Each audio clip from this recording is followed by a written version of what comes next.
Assalamu alaikum. Welcome to SCDawah Live. We are here to talk about a very interesting topic: Islam or atheism. What leads to happiness? And with me today is Sadat, the Canadian brother, and the anonymous SCDawah. Welcome, guys. Anonymous, yeah. Just while we wait for Hamza to jump in, he's just having some internet troubles, and brother Shabir will be joining us in the next 20 minutes, inshallah. So I'll be putting up the link as well for people to join in and give their opinions. But yeah, go ahead. I mean, just a reminder to the atheists that even though you can't see brother Nav, he does exist. Yeah, it'll be more technical if I turn the camera on, then the whole stream will crash. Yeah. Yes, that's it. That's it. This topic, guys, obviously this is something that I think the atheist will automatically try and respond with it. So knee-jerk reaction. Doesn't matter what makes you happy. What matters is what's true.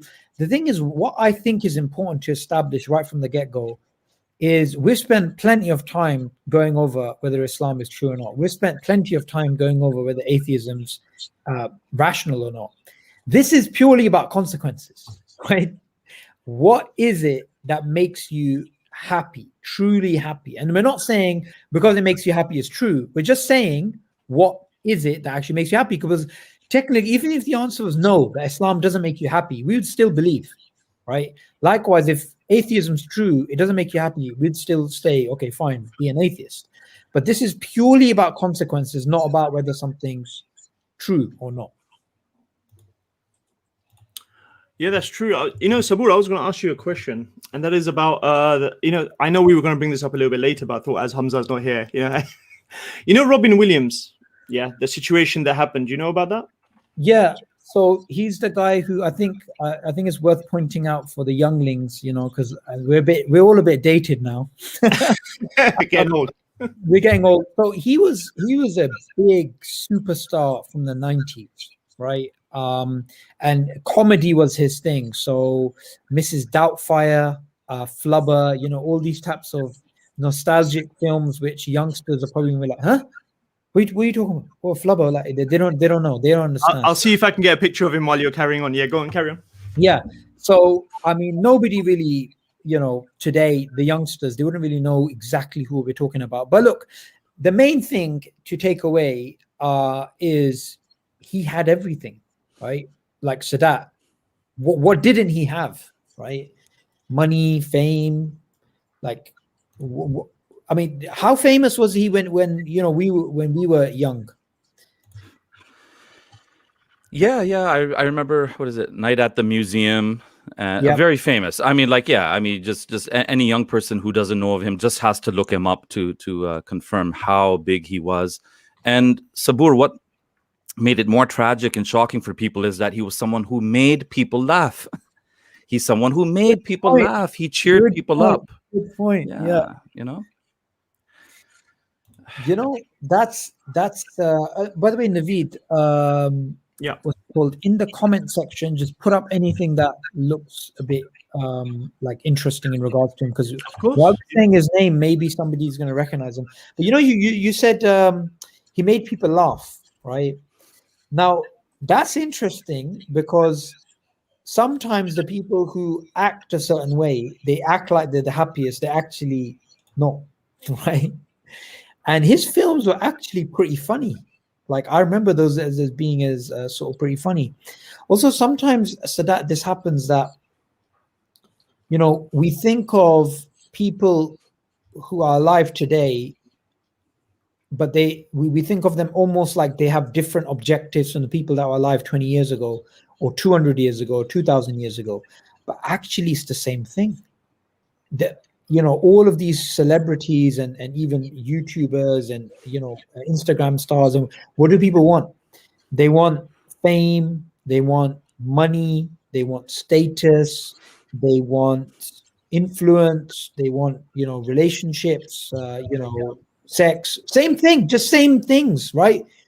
And I think it's worth exploring, initially, just that first pass. If you look at Islam or atheism, take someone like Robin Williams, who's allowed to do what he wants, somebody who doesn't believe in God, somebody who, is free, and say somebody else who in Islam is clear, you're not allowed to deal with interest, so that hinders your business or property prospects. You're not allowed to drink, and drink is, alcohol is the thing that makes you happy, right? It's the thing which allows you to, just feel more relaxed. Then obviously in Islam, drugs aren't allowed. Obviously in Islam, one night stands and girlfriends and boyfriends, these things aren't allowed. So then automatically at first pass, wouldn't you say, Sadat, somebody could say, Islam is pretty depressing as a religion. Atheism's obviously going to be something that makes you more happier. Yeah, I don't know if I'm responding directly, but I've known, I think, a lot of non-religious people who are kind of like Robin Williams, and what I mean by that, Sabur, is that I'm going to be completely honest with you. There was a time I used to wonder, like, why is it that sometimes some Muslims, don't look as happy as non-Muslims and atheists that I know, who are like, good morning, how are you doing this morning, in the elevator and this and that. Yeah. And, I'm not making this up. I know this is anecdotal. This is anecdotal evidence. This is not going to really satisfy someone completely such as yourself, but I'm just sharing what I have. So anecdotally, as I've gotten to know people at the workplace, as I got to know, I'm talking about non-Muslim, non-religious people, whether they were atheist, agnostic, or just nominal Christians or whatnot. But as I got to know them on a one-on-one personal basis at university, I was actually surprised and shocked at how many of them actually suffer from depression. I was surprised and shocked because they don't show it in their regular life, in the way that they interact, in the way that they socially interact with people. You wouldn't be able to suspect that neighbor of yours that you're seeing across the street, or here in North America in the elevator in the apartment building, who's smiling, who looks so jolly, that they're suffering from depression, or that they're smoking weed in order to alleviate that depression. Yeah. Or the amount of people that are not only on antidepressants, but hooked on antidepressants. Generally, when you get onto antidepressants, you get hooked onto them as well, too. The amount of people that are hooked on antidepressants, like it's just mind-boggling. So it tells me that there's something very basic and essential that is missing from people's lives, even when they outwardly look happy.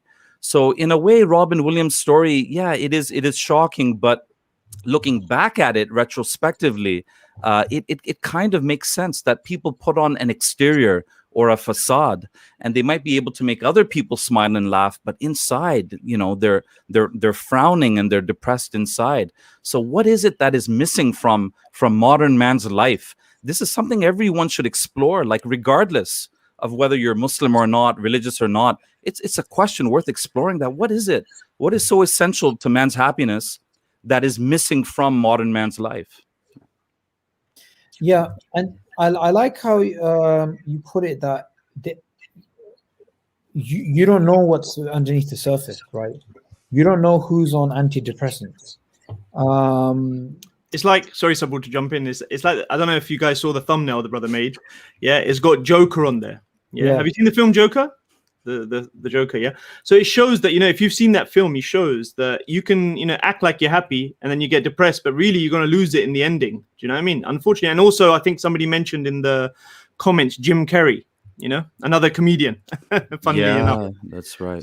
Just before we carry on, guys, we've got some guests in the room. I don't know if any of them are Harold. Is any of them atheists that want to jump in, while we're waiting? There was somebody called Harold. Assalamu alaikum. I think that's definitely a Muslim. I am an atheist, but I am here. I'm atheist. There's a lot of atheists. That's great. Just give us a second, guys. Hold on. Okay, let's jump to Harold first. Harold, are you an atheist? No, I am a theist. A theist? Yes. Are you a Christian? No, I just believe in God. You mean you're a deist? No, I believe in a theistic God, theistic conception of God, as in Allah loving. Okay, but I'm sorry to interrupt you, brother Sabur, but that That's right. basically is a deistic God. You're basically believing in a God, and you apply your own concept to it. Deistic God requires a personal God, a God that's followed by a personal religion, that is either defined by a scripture or a set of rules. Okay, well then I'm a So deist. if you Yeah. So Harold, okay, well, welcome to SCDawah Live. I want to ask you a question. You obviously heard what we were talking about in terms of happiness. I want to give you a bit of time to try and explain what your thoughts are about happiness in a secular world, and if God is a cause of happiness for you personally. Mhm. Well, first, I would like to appreciate the distinction you made earlier between truth and happiness, and that whatever brings happiness is not necessarily the truth. I think that was a very important point, and I was going to make it if you didn't. But I think that there's a scientific understanding of happiness, which is very naturalistic. So pretty much just dopamine and chemical releases in the brain. And then there's a more philosophical understanding, which I adopt. And many philosophers have different conceptions of it. And I take happiness to be very closely related to contentness and pleasure, but there's a slight distinction. So I consider happiness to be a prolonged state of pleasure that requires contentness. So to be happy, you must be content, and it's a prolonged state of pleasure. I don't know if you guys agree with that. Okay, that's quite interesting. I definitely want to comment on that. But before I do that, I just want you to just explain a bit more about what we were saying earlier, that in a secular society, although at first pass it may look people are going to be happier, they actually aren't without God. So I think because I don't want to make any fallacious arguments. I will say that it is on a person-to-person basis. So there are atheists who are happy with their worldview, and there are theists who are Muslims who are happy with their worldview. However, just because there are exceptions, that doesn't mean there are no trends. So I think there are certain trends we can generalize and say, if you are a Muslim, you are more likely to be happy, or if you are a theist, you're more likely to be happy. Just want to make that clarification. Right. I do think that people. So if someone looks for a higher purpose, but they are an atheist, then they will then they will find themselves in depression after nihilism, which I know you and Yusuf Ponders understand very well because you've talked about it a lot. Yeah.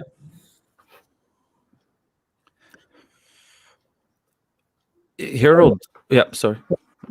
Yes.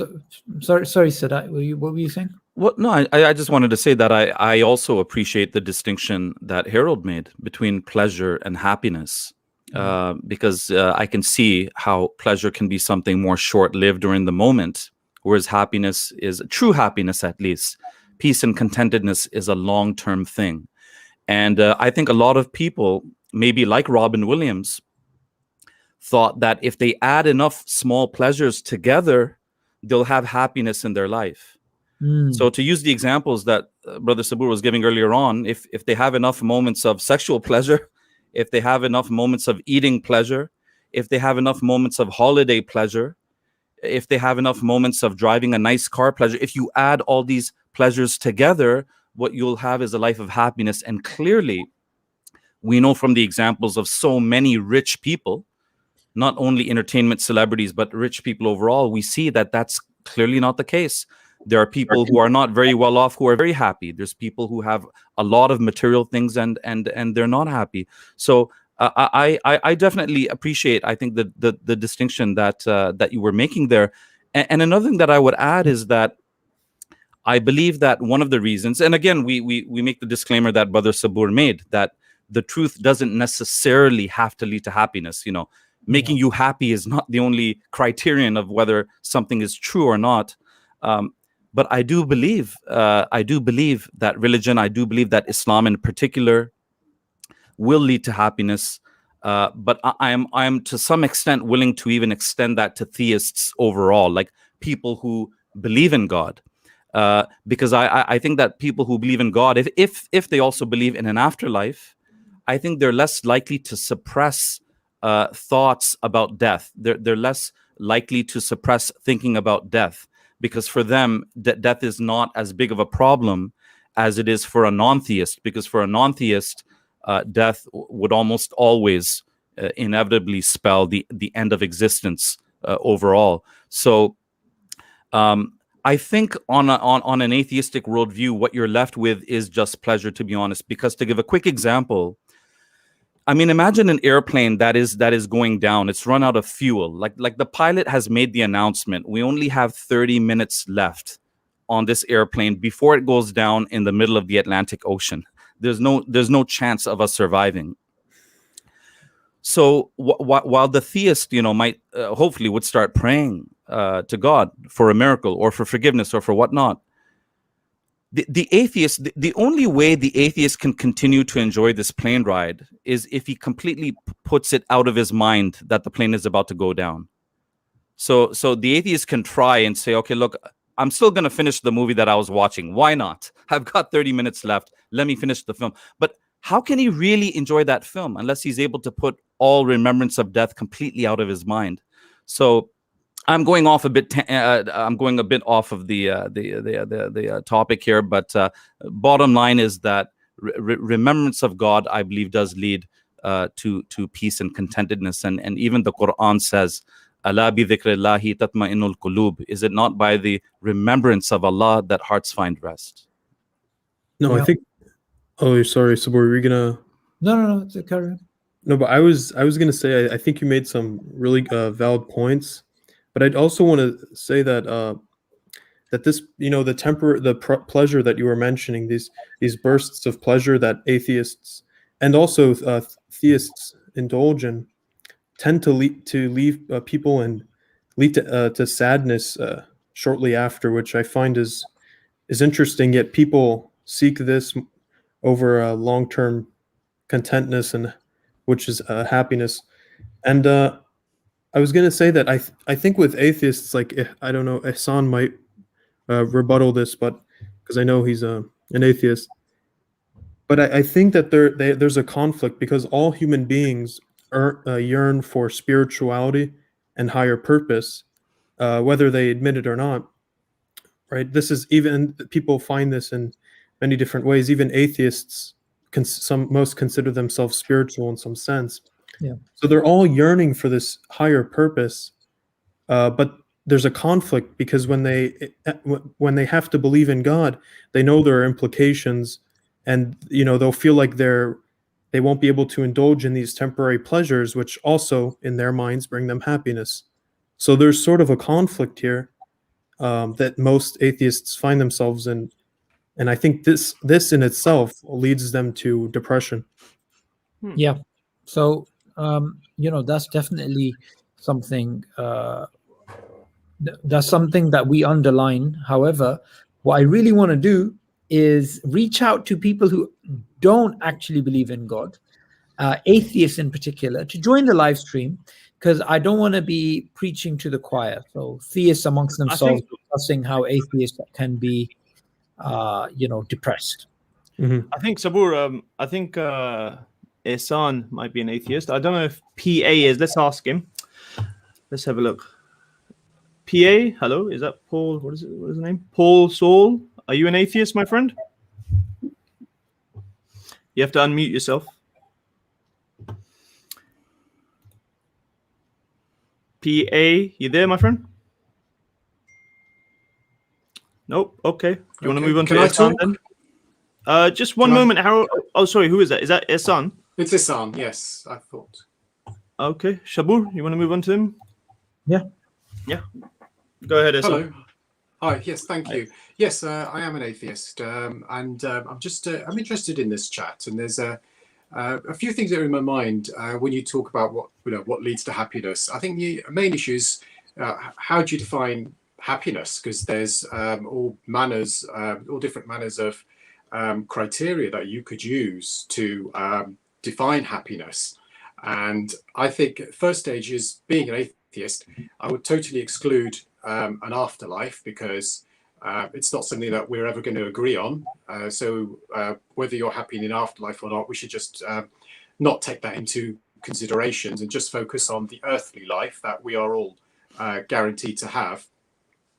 And I think, although I've just said it's difficult. Well, firstly, we have to agree what defines happiness.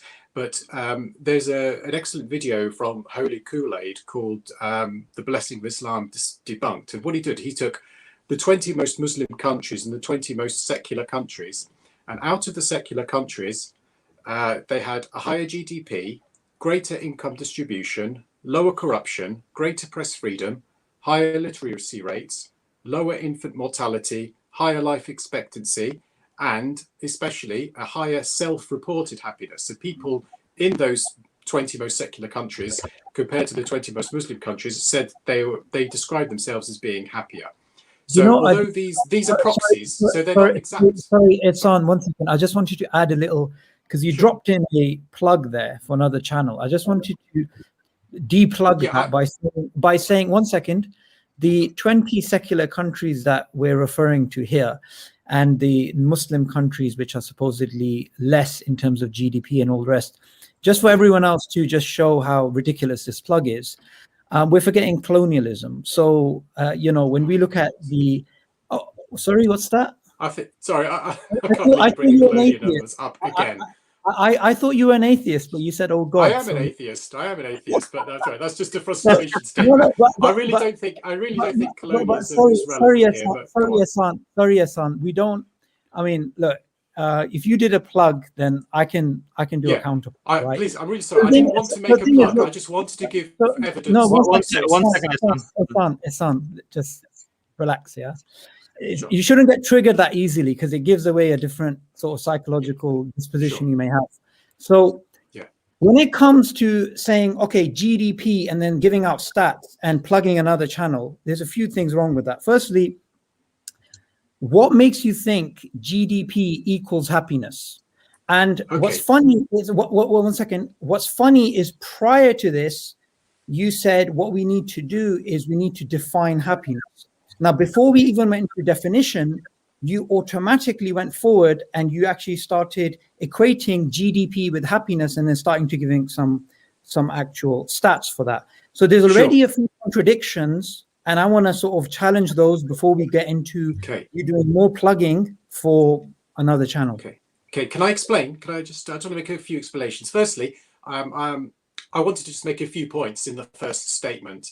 Okay, I really wasn't trying to plug, but I said that because people were going to ask me for the sources. All right. But I said that. Okay. So, can I ask you? People would want to know what my source was. No, can I ask you something? You see, what you could have done is you could have said, "Here are stats from Hugh or whatever." Did you need to say this is from this particular YouTube channel? So you were plugging, right? Yeah, and you've come into a live, but people were going to ask for my sources, so that's what my sources are. Sorry, Ehsan, your source wasn't that YouTube channel. Your source was what the YouTube channel may be using as a source. Okay. Right? Yeah. Okay. So don't say you're not plugging, because you're plugging. You're turning up on someone else's live stream and you're plugging essentially nonsense, right? So all I'm doing is I'm calling you out, and it's based on research. Okay. That research is not the YouTube channel. You could simply say that's the research by Pew or whoever it is. You don't need to plug an atheist channel and come and say this is what's going on. So all I'm trying to get you to do is just have some manners and just be a bit more relaxed, and let's have this conversation. But I'm really surprised that you think we're not going to pick up on you trying to plug a channel and claim you're not plugging a channel. Okay, well, I mean, apologies for any offence, and I did say that we did need to agree on the definition of happiness, and I did say that things like GDP, income distribution, they're not clear. I should say they're not clear correlators for happiness, but they are indicators that can be taken into account. And especially when you look at something like the World Happiness Index, which is the survey that takes a lot of these things, and it takes people's opinions as to their own happiness into account. And generally, those Western liberal secular countries have the higher scores on those factors, especially on self-reported happiness. So let's do this, right? Let's deal with one point at a time. I think equating happiness with GDP is nonsense, because a colonial power is happier than a non-colonial power, right? Or a state in which you have, like, say, China, which is an atheist, brutal state, which has an amazing GDP. That doesn't mean it's actually happier than the countries it occupies, like East Turkestan. So I don't agree with this at all. And especially the beginning of this live stream started off with talking about how someone like Robin Williams, who is super rich, famous, and all of this, he, you know, wasn't somebody that was happy, that he actually ended up committing suicide. So I don't many people do, yeah. I don't think we're going to get past this point until and unless we get to the root of the issue, which is, what is the definition of happiness? And the definition of happiness, if we're going to go by a process of elimination, let's first eliminate GDP. Because I think if you're going to include GDP and start to, you know, give out stats about GDP, then we're not really going to agree. You're just going to waste time. I think I did say it's one of several factors that are all interplay. So that's what I'm just saying. It's not. I know it's not clear. But Ehsan, it's not a factor. I believe equating GDP even as a component of happiness is nonsense. Okay, that's your opinion. So, how how would we define happiness? That's not my opinion. That is me stating something of me actually challenging something that you actually stated. And the example that I gave, and it's not my opinion, the example that I gave is, you can have a country with a significant GDP, such as Saudi Arabia, such as China, such as a certain Western country, but that doesn't mean that the people within the country are happy somehow. For example, Scandinavian countries have very high GDP, but they also have a very high rate of people taking antidepressants. So they generally do have the highest happiness, if it's on a self-reported index. And also, I agree that GDP's done a great matter, but also I'm sure that if you have two countries, and one that has a higher average GDP than another one, you would and you ask the people in each country whether they were happy, you are more likely to find that people in the richer country to report themselves as being happier. So, I agree. It's not everything, but it's something to take into account with all the other factors. Hang on. Are you saying, okay, so if we have a country in which there's higher GDP and another country in which there's lower GDP, then the people who are coming forward and saying that they're basically happier, if they're more likely to be happier if they're in countries which have higher GDP. That's the argument you're making. Generally, people say they're happier who live in a richer country. That's what I'm saying. So there are these things, lots of things to take into account. Also, Ehsan, you said that one of the definition of happiness is, one of its components is a higher GDP. I said it's one of the factors to take into account. And if you look into it, you will find there'll be some correlation, but there'll be lots of things together. So I just want to put this in an argument, yeah? Go on. So what you're saying is, higher GDP country, the people in countries with higher GDP report higher happiness.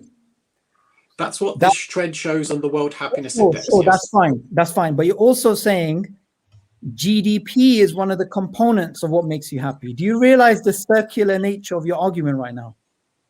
No, I understand what you're saying. As I'm saying, it's part of a package of things altogether.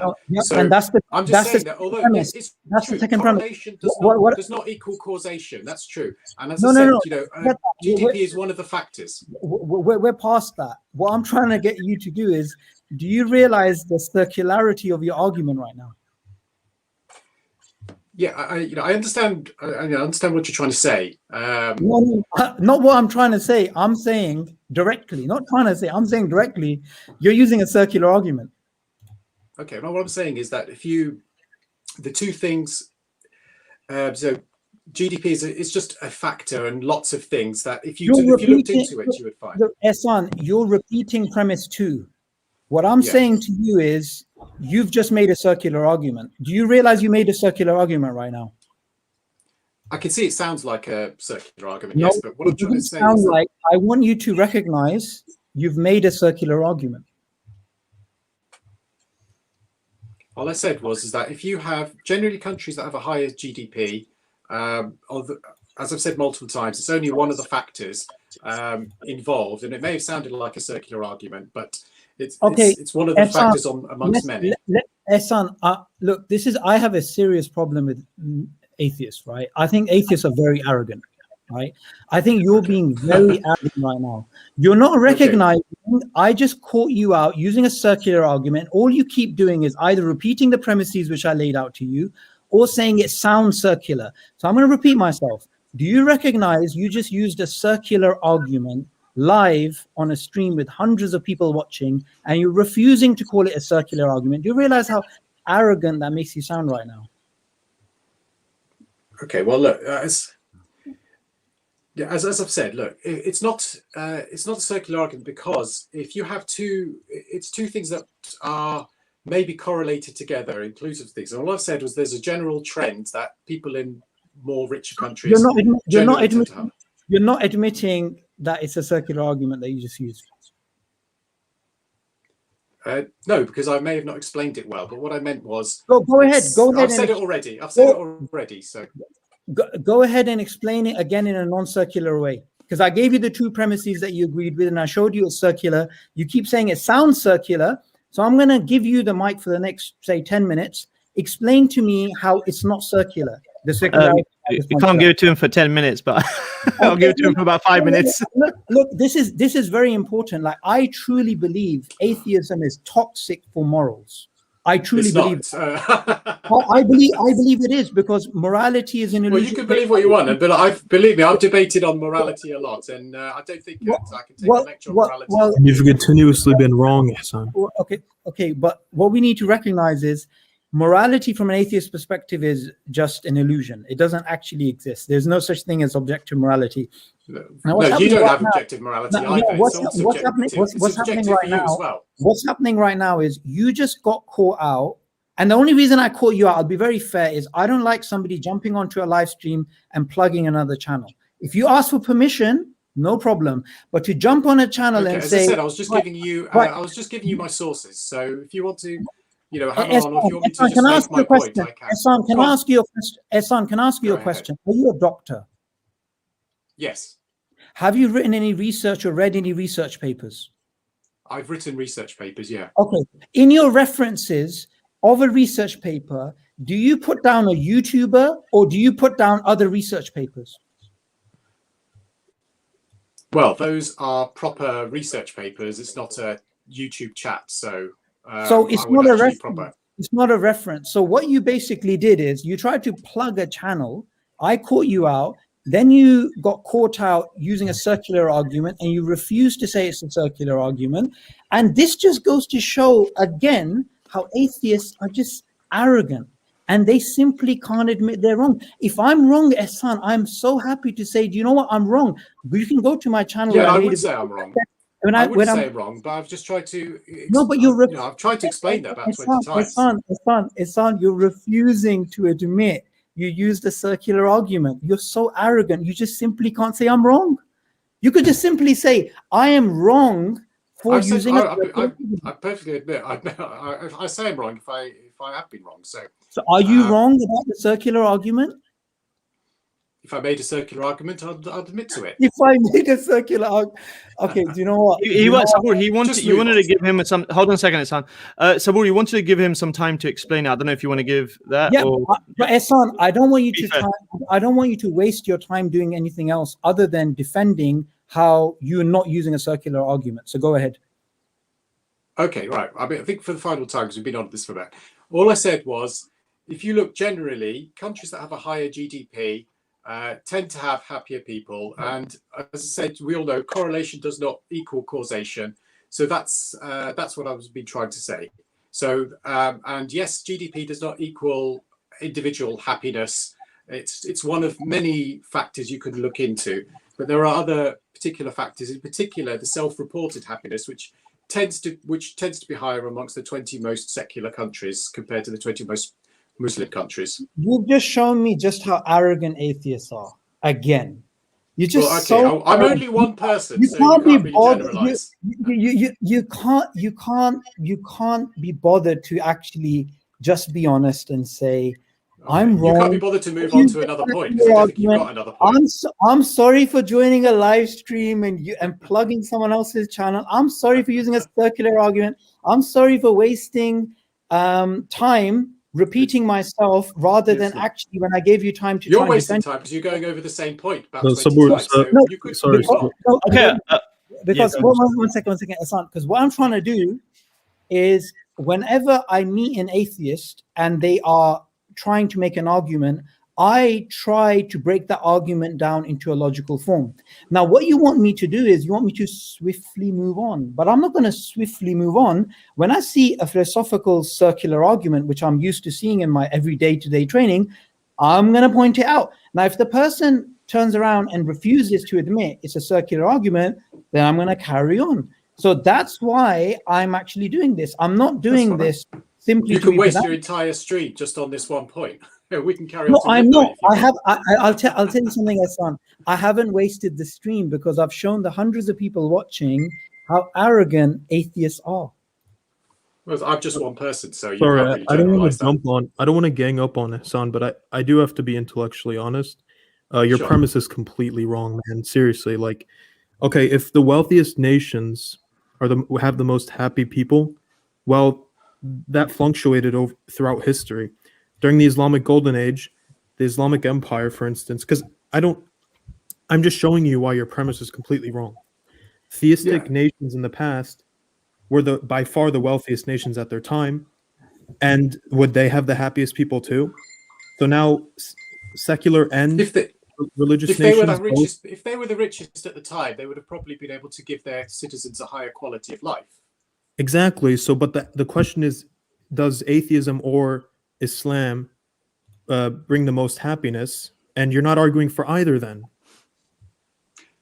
I'm arguing that I'm just explaining the research. It says the 20 most secular countries compared to the 20 most Muslim countries. And I've laid out multiple things, and I haven't said any particular one.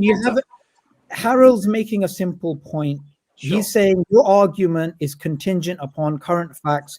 Going back a couple of hundred years, it would have been reversed. Secular countries would have been, say, unhappy. Muslim countries would have been happy according to your criteria because they're richer. All he's simply trying to do is you're using facts which are irrelevant to the argument you're actually making. The Nazis were super wealthy compared to, say, the Congo. Doesn't mean that the citizens of Nazi Germany were happier. It's a very simple argument. Even going back a few decades. Assalamu alaikum, brothers. Abbas, brother Sadat. And Shabir. So welcome. We're talking about Islam or atheism. What makes you happy? You just entered the chat, Abbas and Shabir, when we're in the middle of an argument about a discussion. Yeah. I mean, you know, the way I think about it is that I think, like, I'm going to put it out there, and I want any. Give us a summary. I mean, look. Long story short, I think atheism as a worldview is something which doesn't lead to happiness, and if people try and use certain that's things your like opinion, where happiness is correlated with GDP, then it's something that should be challenged. And when someone tries to make that sort of argument, is something that should be challenged. And I believe in honesty. And many times in the past where I've been wrong, I've put my hands up and I've said I'm wrong. And I'm shocked that Ehsan here, he's been shown that he's using a circular argument. And frankly, an argument, even if it wasn't circular, it's just poor as an argument, yet is not willing to concede to that point. But anyway, let's move on to getting some thoughts from Abbas and Shabir on atheism and Islam and what makes you happy. So what I'd like to actually say to Ehsan is that, Ehsan, you're a very educated individual, and to make such an argument, I think is really disingenuous. Either that, or you simply haven't thought it through. Because a fair comparison would be that within a society where the demographics and the socio-economic circumstances were reasonably balanced, and then within that society you sort of did a survey against theists and atheists, to sort of compare it to a country where people are perhaps struggling to make ends meet, where there is poverty, where there is a difficulty to get medical attention. I mean, I remember going to Kenya, and my best friend's friend who was showing us around there, he got run over. And I said, let's quickly call an ambulance. And people were looking at me like, what are you talking about? You've got to pick him up, put him in the back of a pickup truck and take him to the hospital. Now, so clearly, when you look at statistics, Ehsan, and you're, as I say, you're an educated man, the fair comparison would be where all other variables are similar or very close to being the same, and then you compare the differences. The other thing, Ehsan, is I'm sure you're aware that Western countries have the highest suicide rates. So under 35s, the biggest killer in Europe and in America for both men and for women is not disease, accident, or all of these variables, all of these things put together. It's people taking their own lives. Okay, and the issue with suicide. The issue with suicide is it's different because when you kill yourself, normally that is suicide, isn't it? Sorry, yeah. Yeah, that's what I said. But I mean, suicide.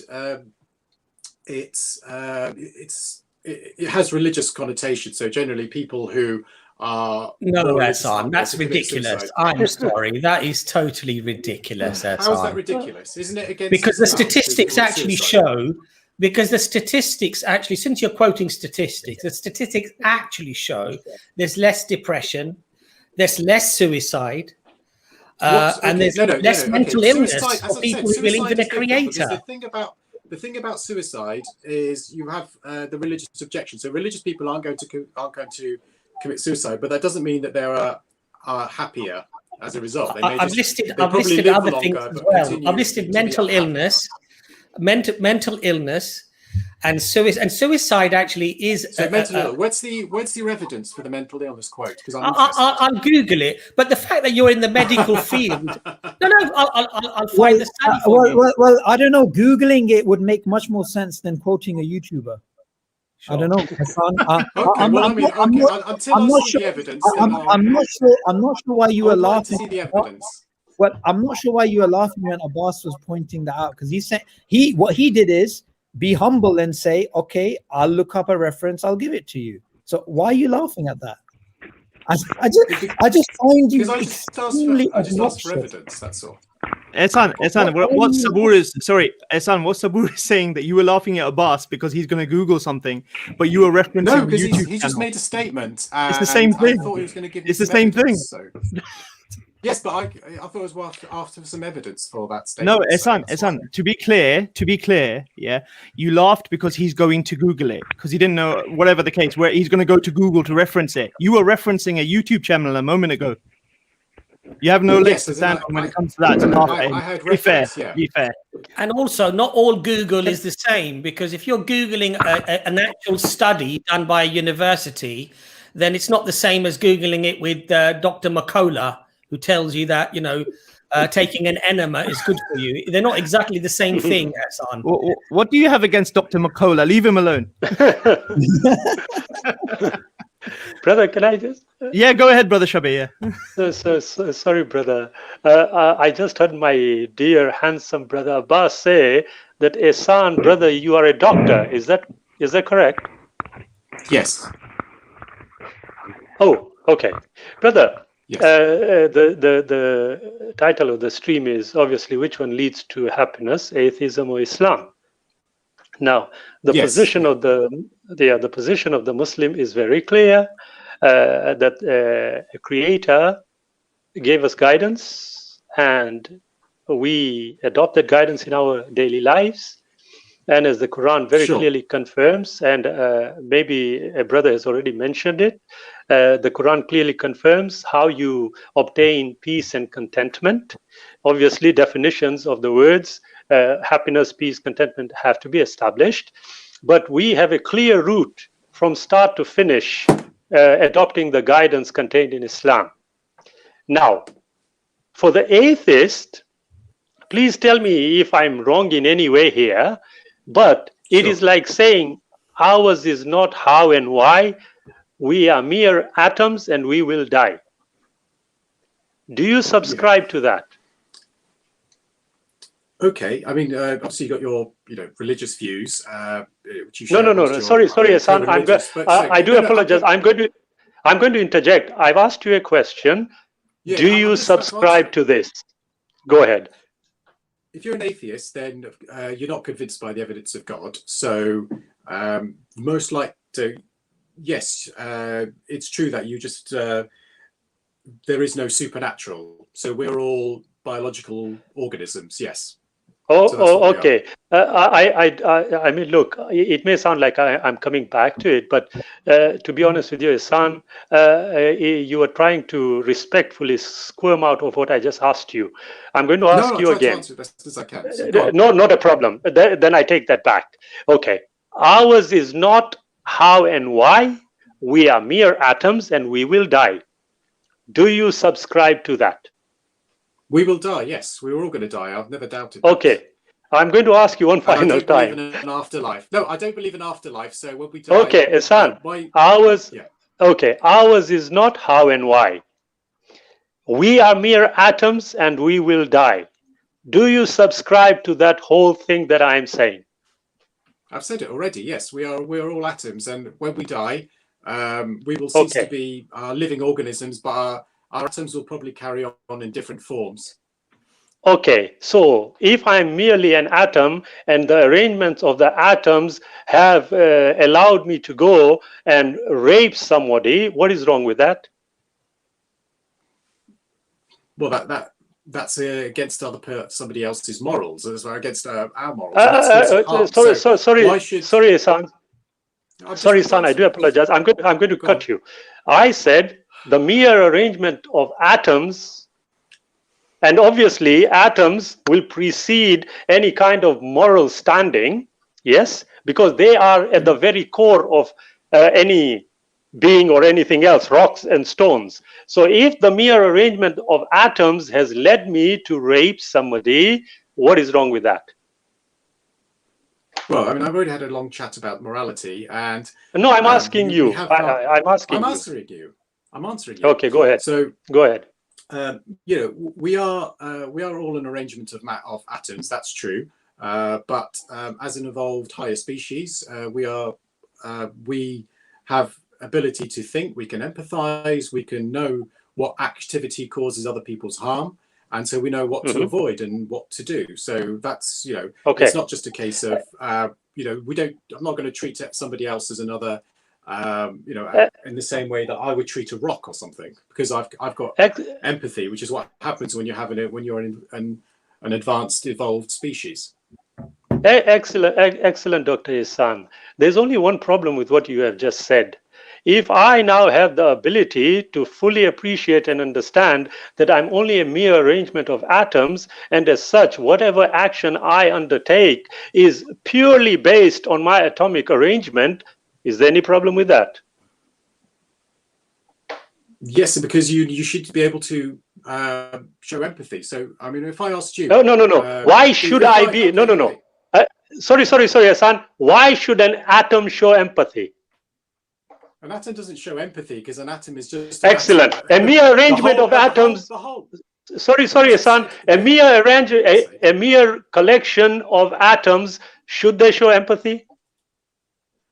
If it's a collection of atoms that's an evolved species, then yes. 1 second. We haven't defined an evolved species. Respectfully, and I'm going to take a few minutes here. If it's a highly evolved... Hassan, calm down, Hassan.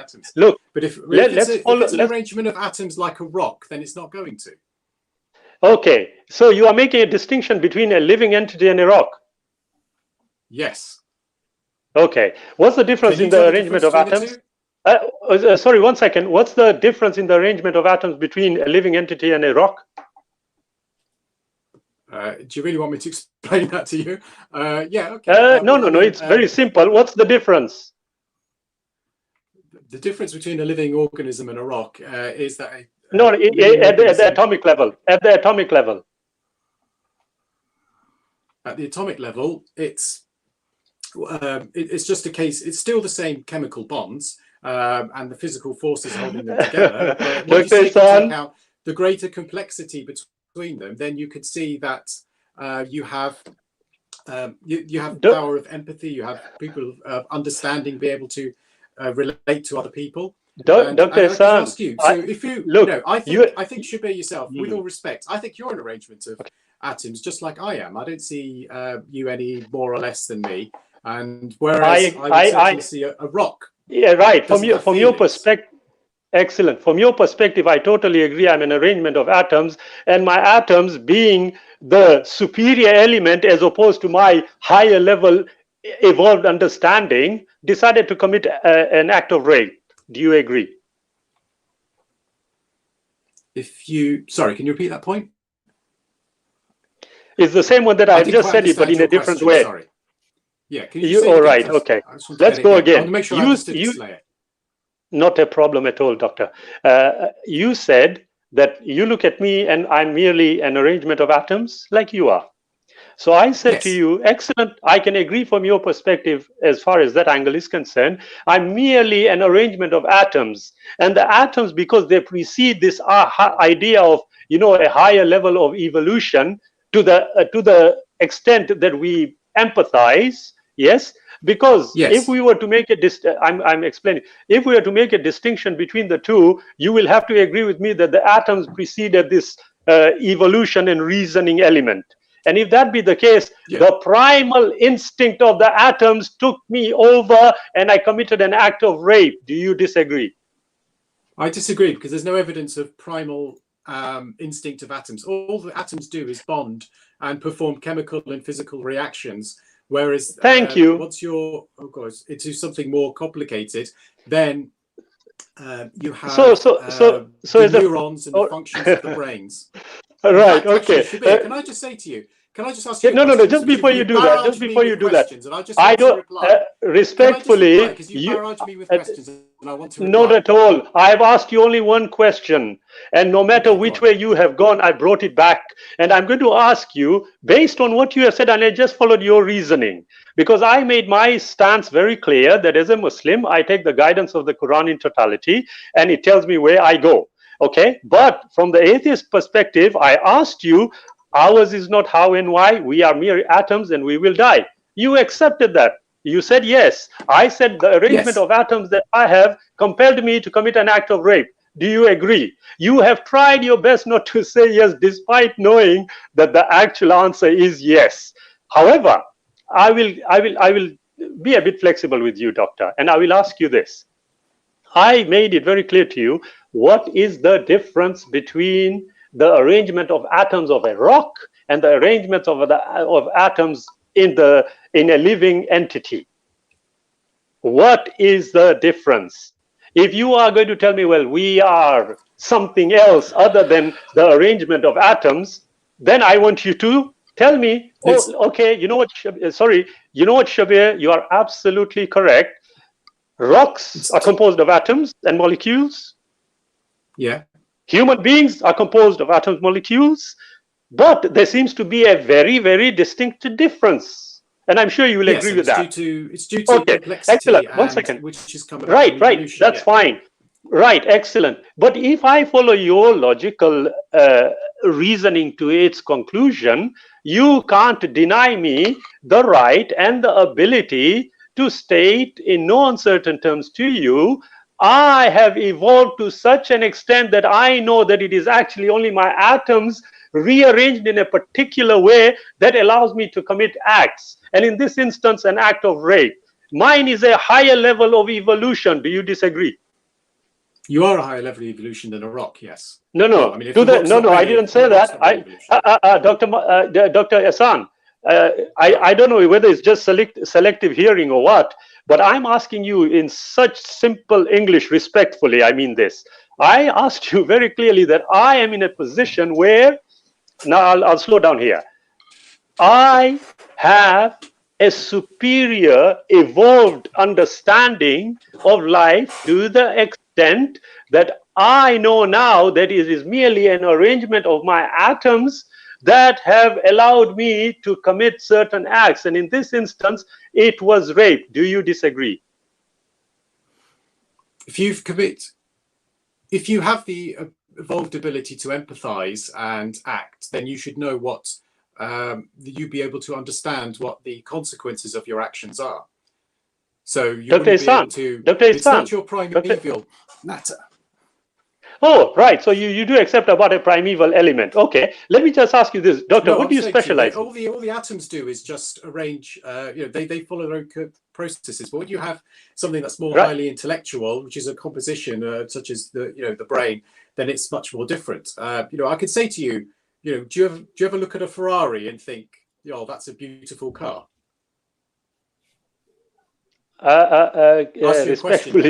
Respectfully, Doctor. Can you look at a Ferrari? No, just answer my question. Do you look at a Ferrari and think that's a beautiful car? Are you asking me personally? Yes, asking you personally. Yeah. Maybe. Maybe it depends. It depends. It depends on the color. Okay. Well, if you melted that down, you're just left with a lump of metal, aren't you? So. If you melted a human down, what are you left with? Melted the human, you're just left with the elements. But I can appreciate that. Yeah, sorry. What elements? What elements? Dr. Hassan, what elements? What, for a human? Even a human is melted down. Well, you've got calcium in the bones. You've got iron, that's mainly in the blood. And go even lower. Go even lower. Go even lower. What? These are atoms. So what will be? Sorry, what was that? Did you say atoms? I'm answering to you. Yeah, it's the atom. So Dr. Hassan, so you are finally agreeing. Dr. Hassan, can I ask you, what do you specialize in? Lots of things. I do. Which lots of areas, particular medical? Really relevant. What I'm saying is, No. It is Hassan. It is very relevant. Should I tell you why? Because it's been nearly 10 minutes and you have at all costs avoided a simple answer to my question. Now, you have just, unfortunately, Hassan, calm down. You just used the example of the Ferrari and you said if you melt it down. So I said, okay, melt a human being down. You know and I know from our current understanding, we will come down to the subatomic particles, atoms, etc. Yes. Indirectly, Hassan, without you even having realized it, but you have totally agreed with me that my superior evolved brain has led me to the understanding that I am merely an arrangement of atoms, and because the atoms precede. I'm so glad. Well, in that case, you are agreeing with me that the rape that was undertaken was as a result of the atomic arrangement. No, because if you're a you confused yourself. You've got the ability. No, I haven't. Hassan, I am telling you, I'm even higher than you.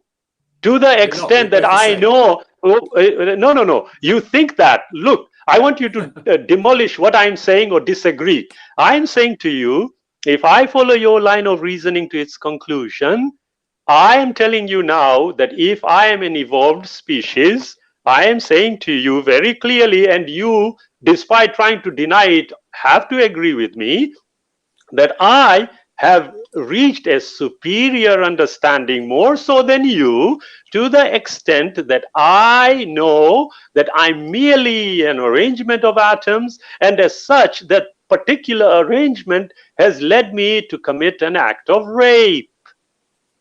You can't disagree with that, can you? The individual is. Thank you, Dr. Hassan. Thank you. We can move on. Thank you. Me. Bye-bye. I don't think you understand your self-respect. I just wanted to make a small announcement. Hamza cannot make it. He's had some internet issues, so apologies to everyone who's watching live right now. I want to move on to some of our other guests. Jay, I think Daniel. I don't know if Daniel Devout. Let's get through Daniel Devout. I think he was here before JP and George. So. Let him have his stage. Daniel, are you Muslim or atheist? But can we keep it short because obviously we have a few guests to get through. Thanks. Yeah, I'm Muslim. You can go to someone else who's atheist if you want. Do you want to make a? Did you want to say something, Daniel, before we moved on? I wanted to highlight the limited nature of the solutions to to the secular solutions of existential crisis.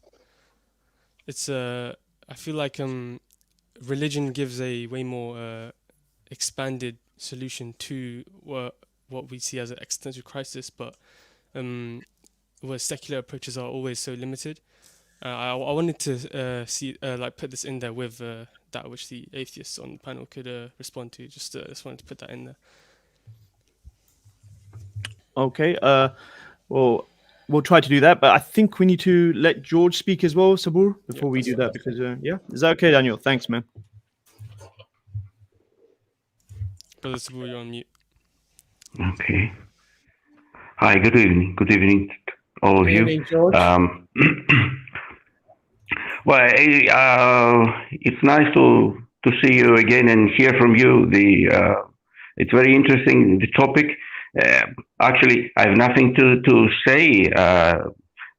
It's too complicated for me. What is happiness? But a thought crossed my mind while I was listening to you, and I wanted to share and hear your comments about that. Of course, I'm Christian. I believe in God, and I thought immediately the Old Testament in about Adam. Well, he was in paradise. He was living God. He was speaking to God. God was in direct relation with him. But at the beginning, at some point, he was unhappy. I mean, God was with him in paradise, and he was unhappy. That's why Eve was created by God. And Eve was the element of happiness for him. He was happier. So God wasn't enough. To my understanding, his relation with God wasn't enough. He needed another human being to interact. So for me, happiness, it's two ways in a way. One has to do with the relation a person has with God, if it's good or not disrupted, and then with the society, where he lives within. If he has good relations with the rest of the people, and within the community, the relation among the people are good, then a person can be happy.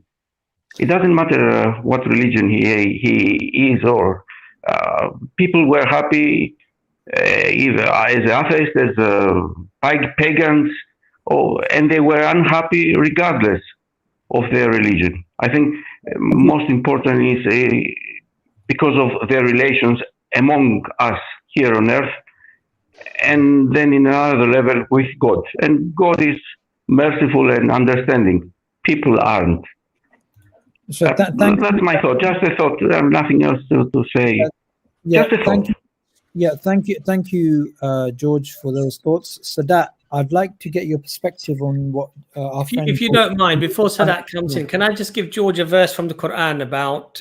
You might have already raised it, guys. So if I'm repeating it, I do apologize. Go for it, boss. Go for it. Sorry, Sadat. No, it's fine. It's fine, brother. Just very quickly.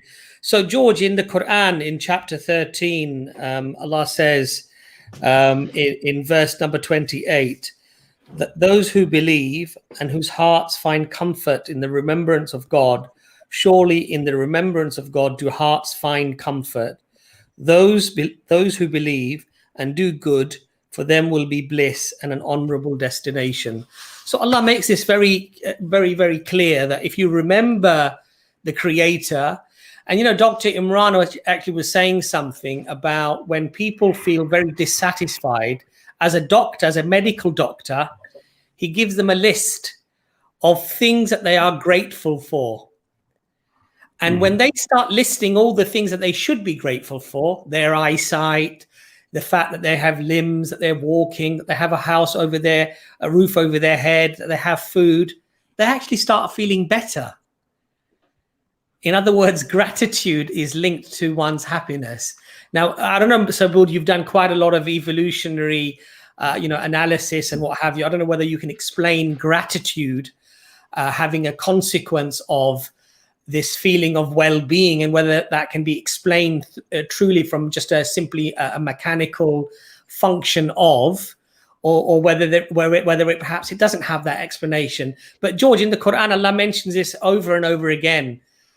Those who forget Allah, Allah makes them forget themselves. There are so many verses that allude to this concept that the more you disconnect from the Creator, the more helplessness, the more depression, the more stress you will feel. And in fact, I mean, the study that I put in the chat there is just one study, but there are lots of studies, and I'm sure Sabur and some of the other brothers will be able to allude to that. Sorry, Sadat, for interrupting. No, but Brother Abbas, Jazakallah khair for that verse. We didn't actually cover it in the beginning, which is not good, because that is, I would say, a summary of today's topic. So Jazakallah khair for sharing that. Sadat, give us your thoughts on what George was saying, please. Well, yeah, no, with George, I generally agree. It's just that there were still some things left untied previously, and I mean, there's too many points. I just wanted to throw in one point, which is that regarding this whole GDP versus happiness, and that being an index of happiness. Sorry to go back to that, but I mean, yeah, I mean, just the thing is, because I didn't have a chance to share earlier on, but if that was the case, then I would imagine that the richer individuals within that society that are contributing more to the GDP of that society, that rich class or that more educated class should be happier than the ones who are not. And I'm not sure if this is something that has been proven or demonstrated yet or not.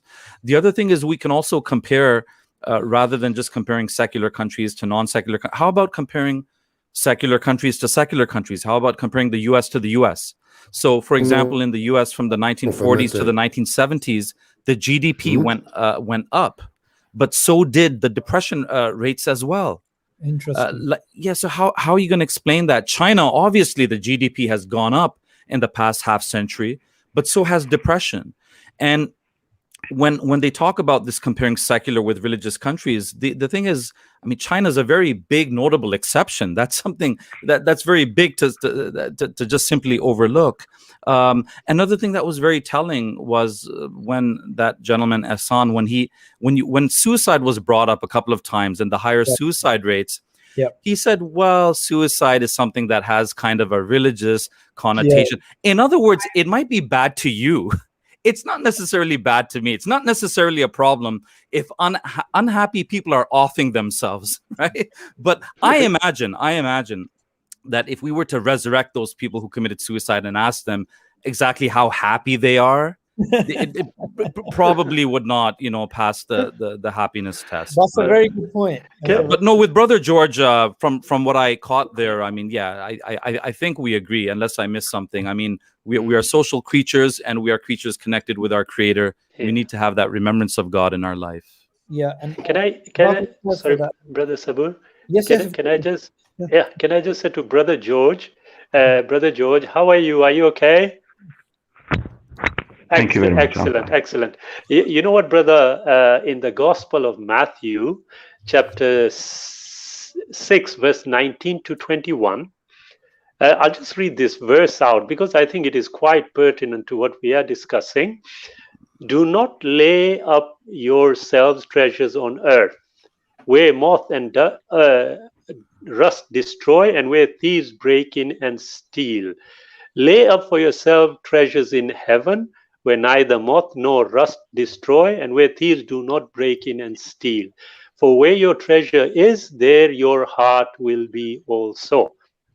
And one of the brothers just pointed out how, the seat we call the heart, its connection with the Creator, inevitably and by definition, will lead you to peace and contentment. I hope that helps, brother. Brother Sabur, the thing is, unlike a lot of people talking about Muslim countries who haven't lived there, all of us here are intimately acquainted with Western societies. We have some idea of what we're talking about, even if anecdotally, as I was saying earlier on. I've gotten to know so many non-religious individuals on a personal level, and to your surprise, you find out that despite the happy facade, they're suffering inside, or they're on antidepressants, or they're on weed. Now, again, how is that going to skew the results of any survey or test? If you're on antidepressants, if I just smoked a joint of weed and I were to do to use an extreme example, and now I will answer a question about my personal happiness. How am I going to self-report in that situation? Maybe I'm going to, in that moment of pleasure, right, in that short episode of happiness, report myself as happy. So one thing I didn't say earlier on, Sabur, is that because of these experiences that I've had, now when I meet someone that looks too happy, I actually become suspicious. It makes more sense to be normal happy. Yes, I'm having a good day. Alhamdulillah. How's everything with you? Someone who's too over the top, and I'm not joking around, when they seem unnaturally happy, it actually makes me suspicious. I'm sorry, but it's kind of like that Christian happy neighbor thing. You know what I'm talking about? Is it like when Abbas is smiling so much? Yeah. Like, why? So I mean, the whole basis. I haven't been smoking anything, honest. The whole basis of all I had was tea. All I had was tea. Yeah, you look too happy, yeah, Abbas. No, Alhamdulillah. May Allah keep you happy. Yeah, so I mean that's basically it. I mean the basis of Western rationalism is skepticism, and so I'm skeptical. I'm skeptical when somebody tells me they're really happy, there's no problem in their life. It's actually a healthy thing to express your unhappiness. Are we not allowed to be unhappy? This is part of the stress and anxiety of modern life. Am I not allowed to say that I'm unhappy? And Western societies are beginning to realize this, which is why counseling and therapy and all of this stuff is so big. Like, okay, come out with your unhappiness, release it. Yeah, but I think Jazakallah khair for that, brother Sadat. But I think there's something I want Abbas to clarify here. We need the suicide thing clarified, because that's something that you were trying to address, but what's it called? You couldn't complete that point. But also, secondly, I think something that George said that obviously we as Muslims don't agree with is it doesn't really matter what you believe as long as you treat people well, because we do believe it's got to do with belief first, and obviously you treating people well is going to make you make you happy, but belief is important.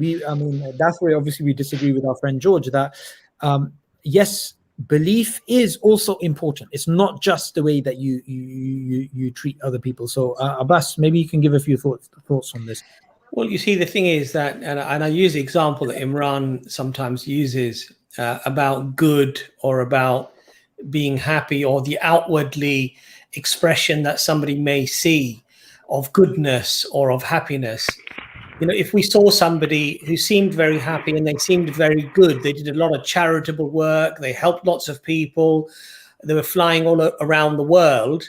But then if we found out that their parents were completely neglected, living in a shack somewhere, and he'd never spoken to them and he didn't care about them, would we still feel this person was good and could truly have that value of goodness? We would say no. And in the same way, outwardly, we can look happy, we can look like we're doing lots of charitable works, we can look like a very decent human being, we can speak very nicely. But if we neglect that relationship with the Creator, or we form that relationship on our terms and not on the terms of the Creator, as indicated by the Creator in a preserved text, in a preserved religion, like Islam, for example, then we are really guilty of deluding ourselves. That we feel that we're being kind to this person and we're being kind to that person and we're gaining happiness. But this is fooling ourselves, because the true happiness is that when you die as a believer and you're resurrected as a believer, and that you are awarded paradise. So when you meet your Lord, Allah does not say to you, did I not send you messengers telling you not to worship creation, telling you not to worship men and idols? And so that's where the true happiness comes in. That's where the true reality hits in. So everything else is a delusion. So yeah, I agree with some of the brothers, what they said about just being happy alone is not necessarily the criteria. And it's a very multifaceted way of analyzing things. But this is what I would say to Brother George. I would say, Brother George, you seem like a lovely human being, very, very pleasant to speak to. Whenever I see you, I smile, because you have a very lovely character. And what I would say to you, brother, is that humbly, I would say, brother, move away from the worship of creation, move away from that who God sent, and move solely to the one that sent everything and created everything, which is the creator. And, I'd like to offer you, inshallah, I think you're in Greece, if I'm not mistaken. Yeah. If you wish for a Quran, we would be more than happy to send it to you as a gift, no charge at all. But we would love for you to read the Quran and, come back to us and say, look, I've read this. I'm confused about this, or I don't understand this, and we'll certainly engage with you. But that's what I would actually say. I hope I haven't gone too far off the question there. Sorry. No, mashallah, it was very beautiful, Brother Abbas. Just to Brother George, if you did want that Quran, Brother George, you can email us at SCDawah@gmail.com, and we'll try to organize that along with EF Dawah and Abbas as well. Yeah, inshallah, absolutely. Thank you. Thank you very much. Thank you very much. Yeah. Very nice. Thank you very much. Thank you, George, for joining us. Let's move over to Moki. Welcome to SCDawah Live. Let us know your thoughts on the topics: Islam or atheism, what gives happiness.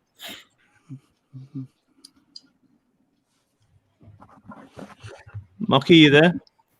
Kanoshi. Can we go to Kano? Yes. Oh wait, sorry, I think Moki's there now. Okay.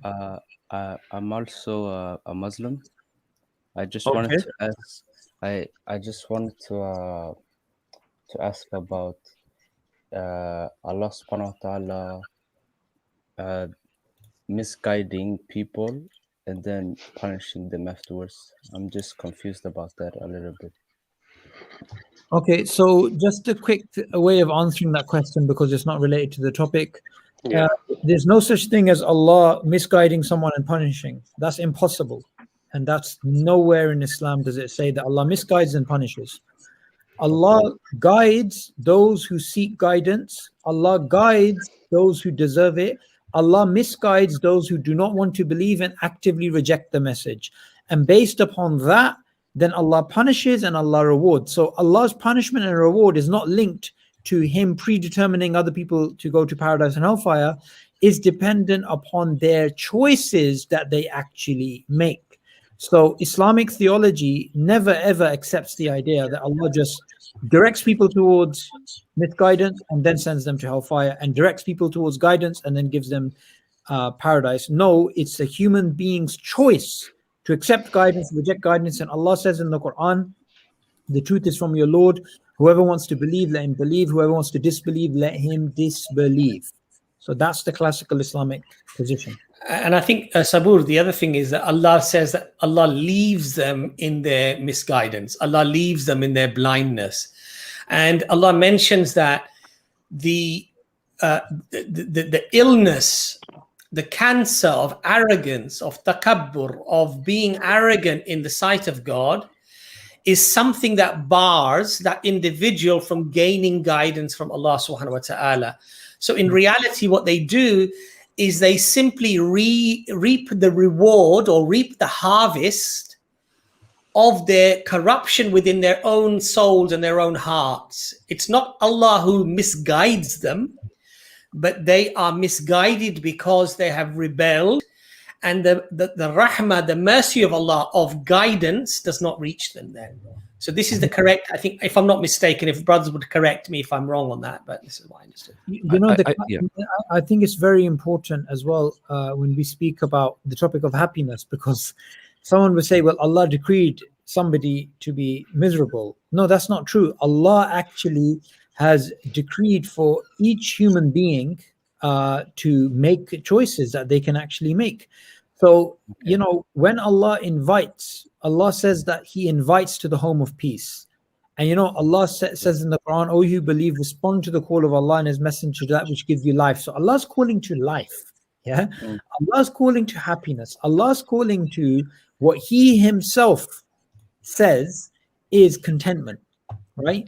And what's very beautiful about the verse that Brother Abbas related earlier is, Wait, pause. Sorry, I think I already know about that. I just forgot about it. I'm sorry. Right, yeah. Sorry, my brothers. That's okay. That's all right. Sorry. So, where Allah says, in the remembrance of Allah, do hearts find peace. And that's such a important message. So, Jazakallah khair for joining us, Brother Moki. We're going to move on to Kanoshi. Welcome, Kanoshi, to SCDawah Live. Thank you for having me. So I don't really have that much to add, but and sorry if I'm repeating what other people might have said, but I used to be an atheist and I converted to Islam probably like 6 or 7 years ago. And I really think that Islam definitely brings you happiness, or at least like being an atheist. I think that sorry, I'm not very articulate. No, it's fine.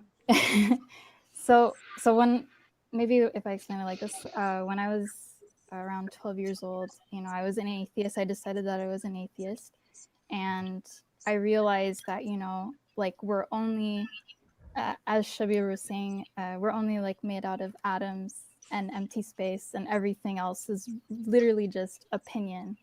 So to me, it kind of put me in a state of like depression, because I was like, what does my life really mean? And what am I doing here? Like anything that I do doesn't really matter in the end. And if I'm not enjoying every moment of it, then there's really no point for me to live. And I felt like, I didn't realize it at the time, but I felt like to avoid thinking this way, I just gave myself like these fake worldly life purposes to just distract myself from the reality that I'm no more valuable than a rock, basically, like if you go by that logic. And I didn't convert to Islam because it gave me purpose, but it's something that ended up giving me purpose. So I do feel happier now, and I see the purpose of my life. So that's all I want to say. Sister, did you say at age 12 you decided you were an atheist?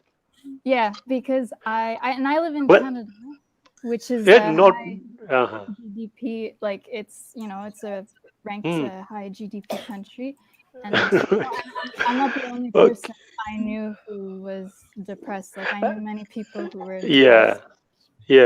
Actually, sister, all I was going to say is you were highly intelligent, because at age 12 I was busy playing hide and seek. I wasn't thinking about whether I'm an atheist or not. So congratulations to you.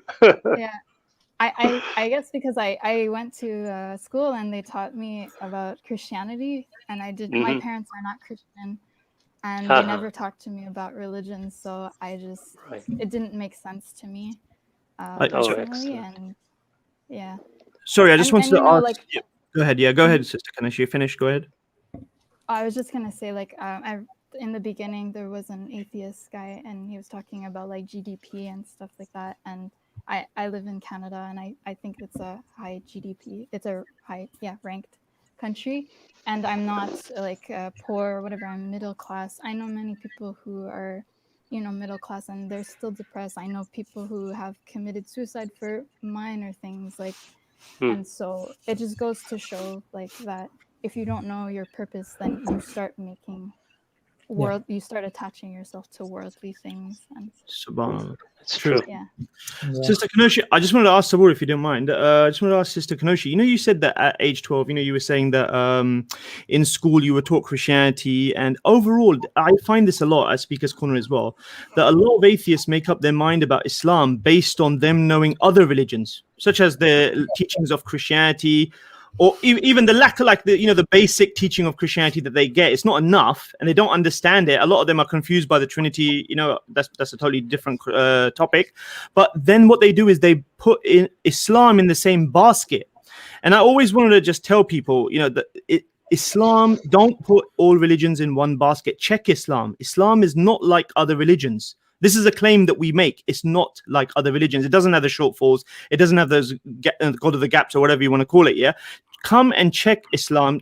Question the Muslims before you put us in a basket. And I think would you agree, Sister Kanoshi, that that's kind of what happened to you? That you thought that because the things you were taught about Christianity are so weak in your mind, by your opinion, and you thought, okay, well, all religion is like that.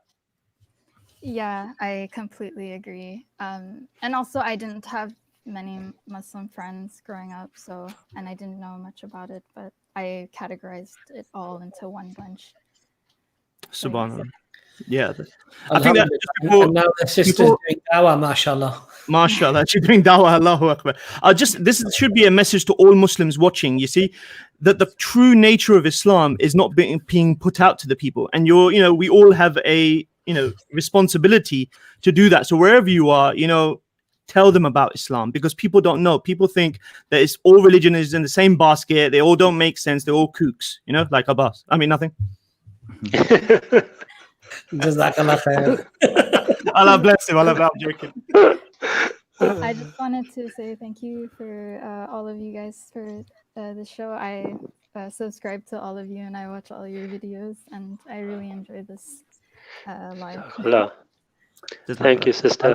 Thank you for joining us. I mean, I'd like you to, Kanoshi, I'd like you to put out something for people who may be thinking about Islam, but it seems something so radical, something so different to what they're used to, and they may not be happy at all in their lives. And to make a jump like you did, it seems quite nerving. It's something which some people just get put off by completely. So, what are your thoughts on trying to convey that to people who are possibly thinking about converting to Islam? I mean, personally, it took a while for me, because not only was I ignorant about Islam, I think I was also biased towards it because of the media and maybe my family too. They put all these ideas in my head. But it's only until I met some Muslim people and they were kind to me that I started kind of seeing it differently. And, I would just personally, I was looking for the truth. So I was looking at all different kinds of things, and I was not inclined to look at Islam in the beginning, but I told myself that I'd be a hypocrite if I'm looking for the truth and I don't look at this. And the first time I read it, I didn't really understand, and I was just kind of just looking at the rules and things like that, and I realized I should probably look at it as if this was the truth, and whatever you have to have a mindset that no matter what the truth is, you'll be able to accept that. You can't have in your heart that if Islam is the truth, I can't accept that or whatever. It's impossible that it can be the truth. You have to have you can't be arrogant, basically. Just don't be arrogant, and just read it, and yeah, that's it. MashaAllah. Thank you so much for sharing your perspective. It's just about having an open mind, isn't it, really? Yes. Yeah, just have an open mind. Don't come in with baggage, don't come in with predispositions. Exactly. And then don't look for things, confirmation bias is something that we all can suffer from.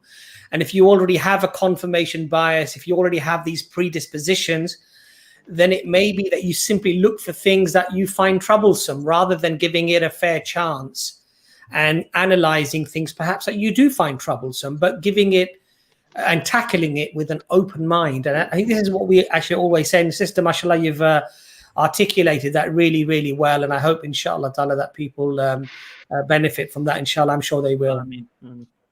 Thank you so much for joining us. Jazakallah khair. And definitely, this is a very important lesson the sister gave in terms of, what I took away was something that sounds quite benign, but is super important. You gotta be ready to accept the truth regardless of how much you may not even like it. You have to, I mean, it's a very hard mindset very hard mindset to actually have. I like what Hamza says. Hamza says when he accepted Islam 16 years ago, you know, he's quite pragmatist. You know, he's quite practical in his ways, and you know, he said, like it or don't like it, it's the truth. Get over it. No, it's true. And so basically, what he said is, I analyzed it, and I knew, and I felt this is the truth. And then it was a question of, well, tough. If you don't like some things, find out about it. Get an elaborate answer. Delve in it more deeply. But it's not untrue as a consequence because you find some things in there that you find troublesome. MashaAllah. That you can't accept. That you can't accept at that point. Yeah, exactly. So you accept it because it's true, not because it agrees with everything you believe in. That's the thing. Well, I mean, when Islam was revealed, there was at least a considerable number of 7th century Arab men who used to bury their infant daughters alive. Now, this will sound controversial, but I don't think they necessarily did that because they were just evil people. I think there were probably certain, maybe even logical, socio-cultural reasons for it. If you've just seen 3 or 4 of your other children die a slow death due to starvation, maybe in your mind, you think, hey, this is more merciful. Let me just kill this baby right away. A pre-modern form of abortion, you might say. Yeah. But my point is, it doesn't matter if 7th century Arab men liked what the Quran revealed about this or not. Because for those who don't know, obviously the Quran said that this is a great sin. You know, you can't bury your infants alive. So if it's not a requirement that the truth has to be immediately loved by 7th century Arab men, why is it a requirement that 20th century or 21st century men have to like everything or feel comfortable about everything in Islam? Why is it a requirement that 21st century women have to find everything in Islam to be convenient and easy for them? No, this is not a criterion for the truth. Yeah, absolutely. Thank you for that perspective to that. We're going to move over to the spiritual atheist. What a name. Shabir, would you like to interact with our guest, Mr. Spiritual? I think you have to unmute yourself first, spiritual atheist. Oh, yeah. I'm sure people in the comments want Brother Shabir to interact with the guests. So that would be the As soon as Shabir speaks, all the microphones start flying around the screen, don't they?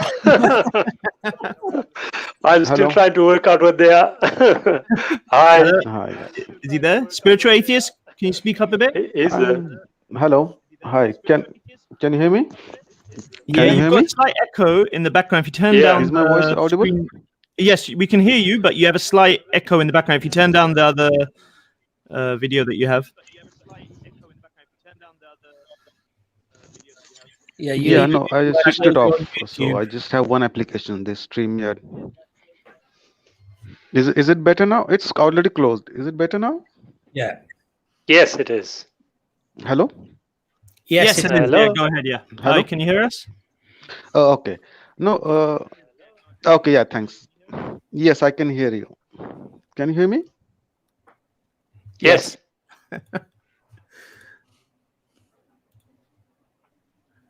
Hi, spiritual atheist. We can hear you. Go ahead. Well, now we can't. Should we go to? Wait, I just removed him and added him. Can you hear us now, spiritual atheist? If not, we'll have to move to Carlos. I think let's go to Carlos. Okay. We've tried. If you saw your mic out after a spiritual atheist, we can interact. Hang around, please. Welcome, Carlos, to SCDawah as our usual guest when it comes to atheism-related topics. So yeah, let us know your thoughts, and Shabir, you can have a nice conversation, I guess. Yeah, hi. Can you hear me? Yes. Yes, we can. Cool. Yeah. I was gonna refrain from coming on the show. I was just gonna listen to other perspectives, but I thought I'd, in the end, just come on and give my 2 pence worth from an atheist perspective. So, so on this question of whether atheism or Islam can give you happiness, which one gives you happiness? I don't think it's an either-or question. I think either Islam can give you happiness, and I think atheism can give you happiness. I think it would, for me, it'd be more dependent on the individual. and what they want in their life. Because it goes back to the question of what can atheism offer you if you're a theist. And my answer to that would be that atheism offers you the ability to be able to dictate your own life. That's what I believe it offers. Now, for some people that might not be something that they want. They might be the type of character that wants it to be told what is the case or what should be the case, what to like, what not to like, that sort of thing. Some people want it laid out for them, and from a theistic point of view, obviously it does give you that.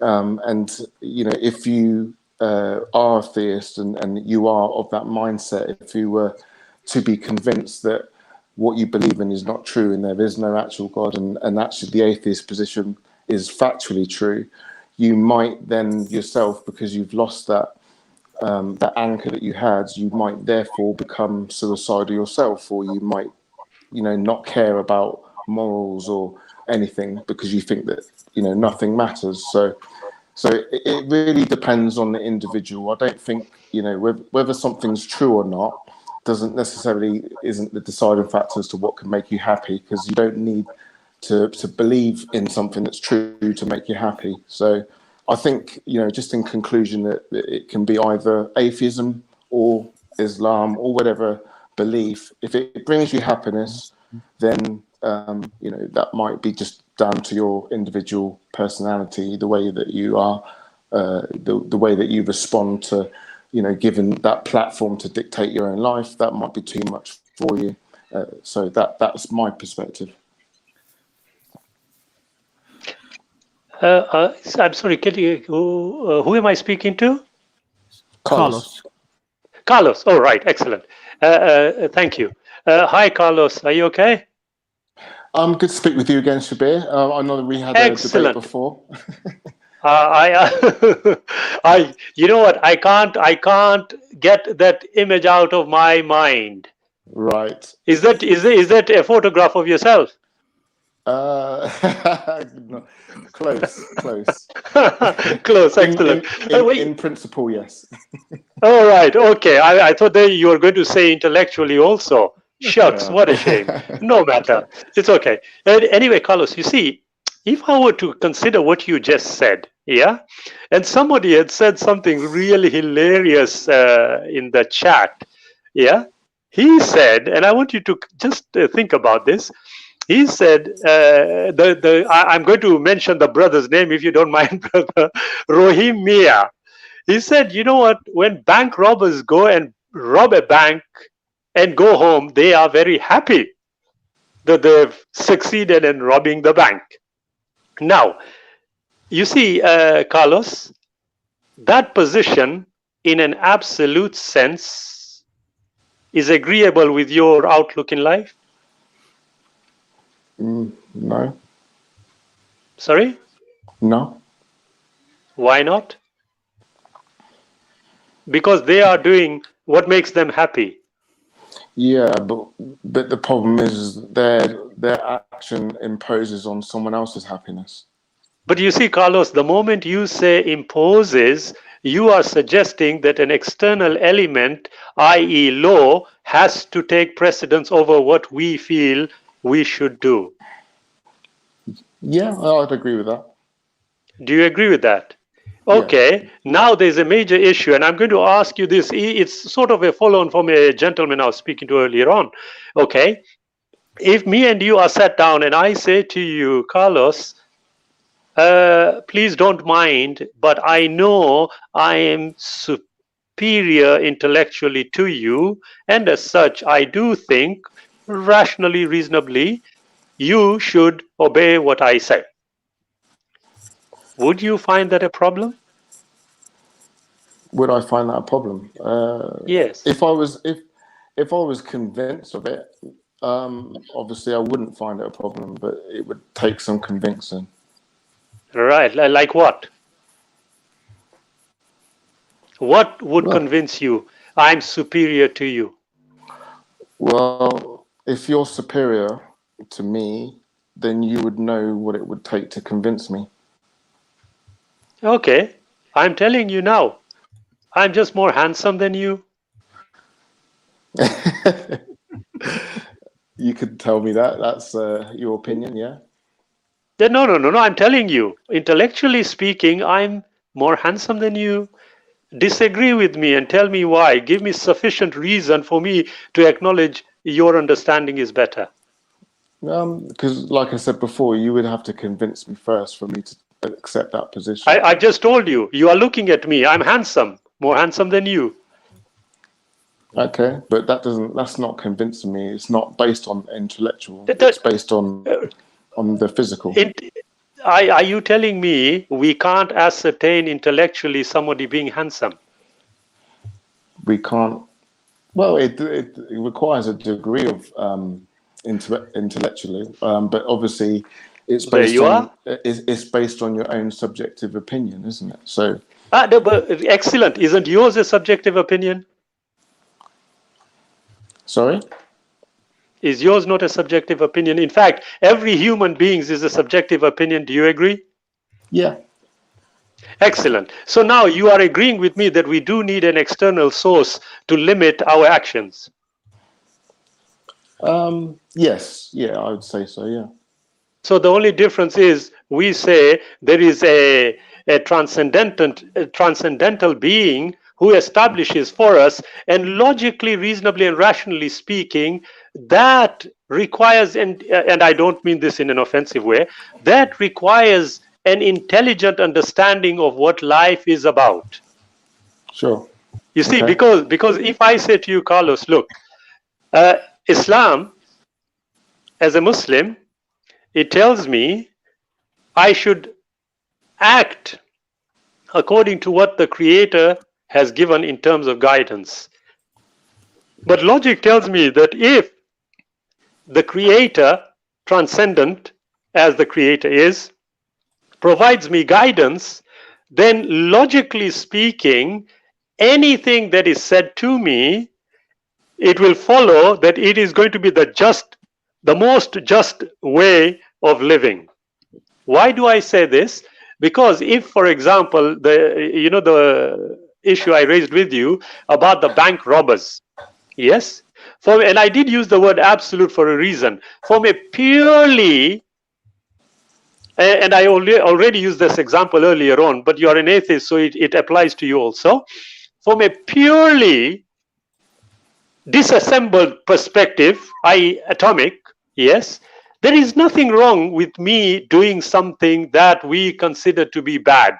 The reason I would say it is bad is because the guidance tells me that to be the case. The atheistic perspective, on the other hand, will tell me that, look, we have an understanding, our brains have evolved to the extent that we can be empathetic, as one of the gentlemen used. Yes, we can do this, that, and the other. I have no problem with that.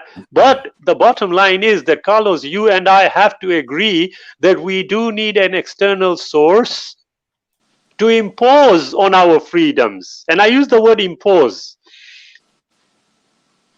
Any law that stops me from doing something is imposing on me. Do we agree? Yeah.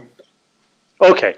Now, if you said that, look, it's a matter of perspective, yeah, what makes me feel good, perhaps, is me wanting somebody to rule over me. But in reality, Carlos, you and I know we are ruled from the minute we wake up to the minute we go back to sleep. Yes, the definition of the word rules may slightly differ. So, for example, I wake up in the... which country are you in? Are you in the UK, Carlos? Yes. You are. Excellent. I wake up in the morning, I drive to work, and as I'm just driving, I suddenly see a pole with lights. I'm looking at those lights and thinking, what's wrong with this pole? Why does it keep switching lights? And it just so happens that the light has turned red and I still go through. What would happen? Potentially cause an accident. Well, actually, the first thing that would happen is that I broke the law. Okay. Is that an imposition? In imposition, it's obviously a situation where you're breaking the law, but if you've not affected anyone in terms of like an accident, then it's not an imposition. No. No, excellent. You see, that is where the difference is. There is what you would consider to be strict liability and normal liability. If you go through, you have broken the law.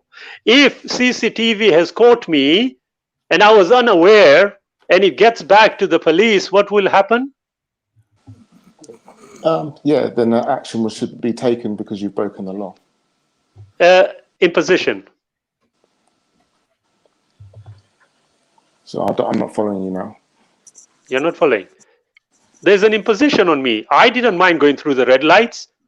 Why should the police have any problem with me? Because we live in a world where you need laws, because we don't live in the best. We don't live in Carlos. So I'm trying to answer your question. I don't know. Oh, I do apologize. No, go finish. Yeah, you see, Carlos, what you just said, you are actually going back on what you started with, respectfully.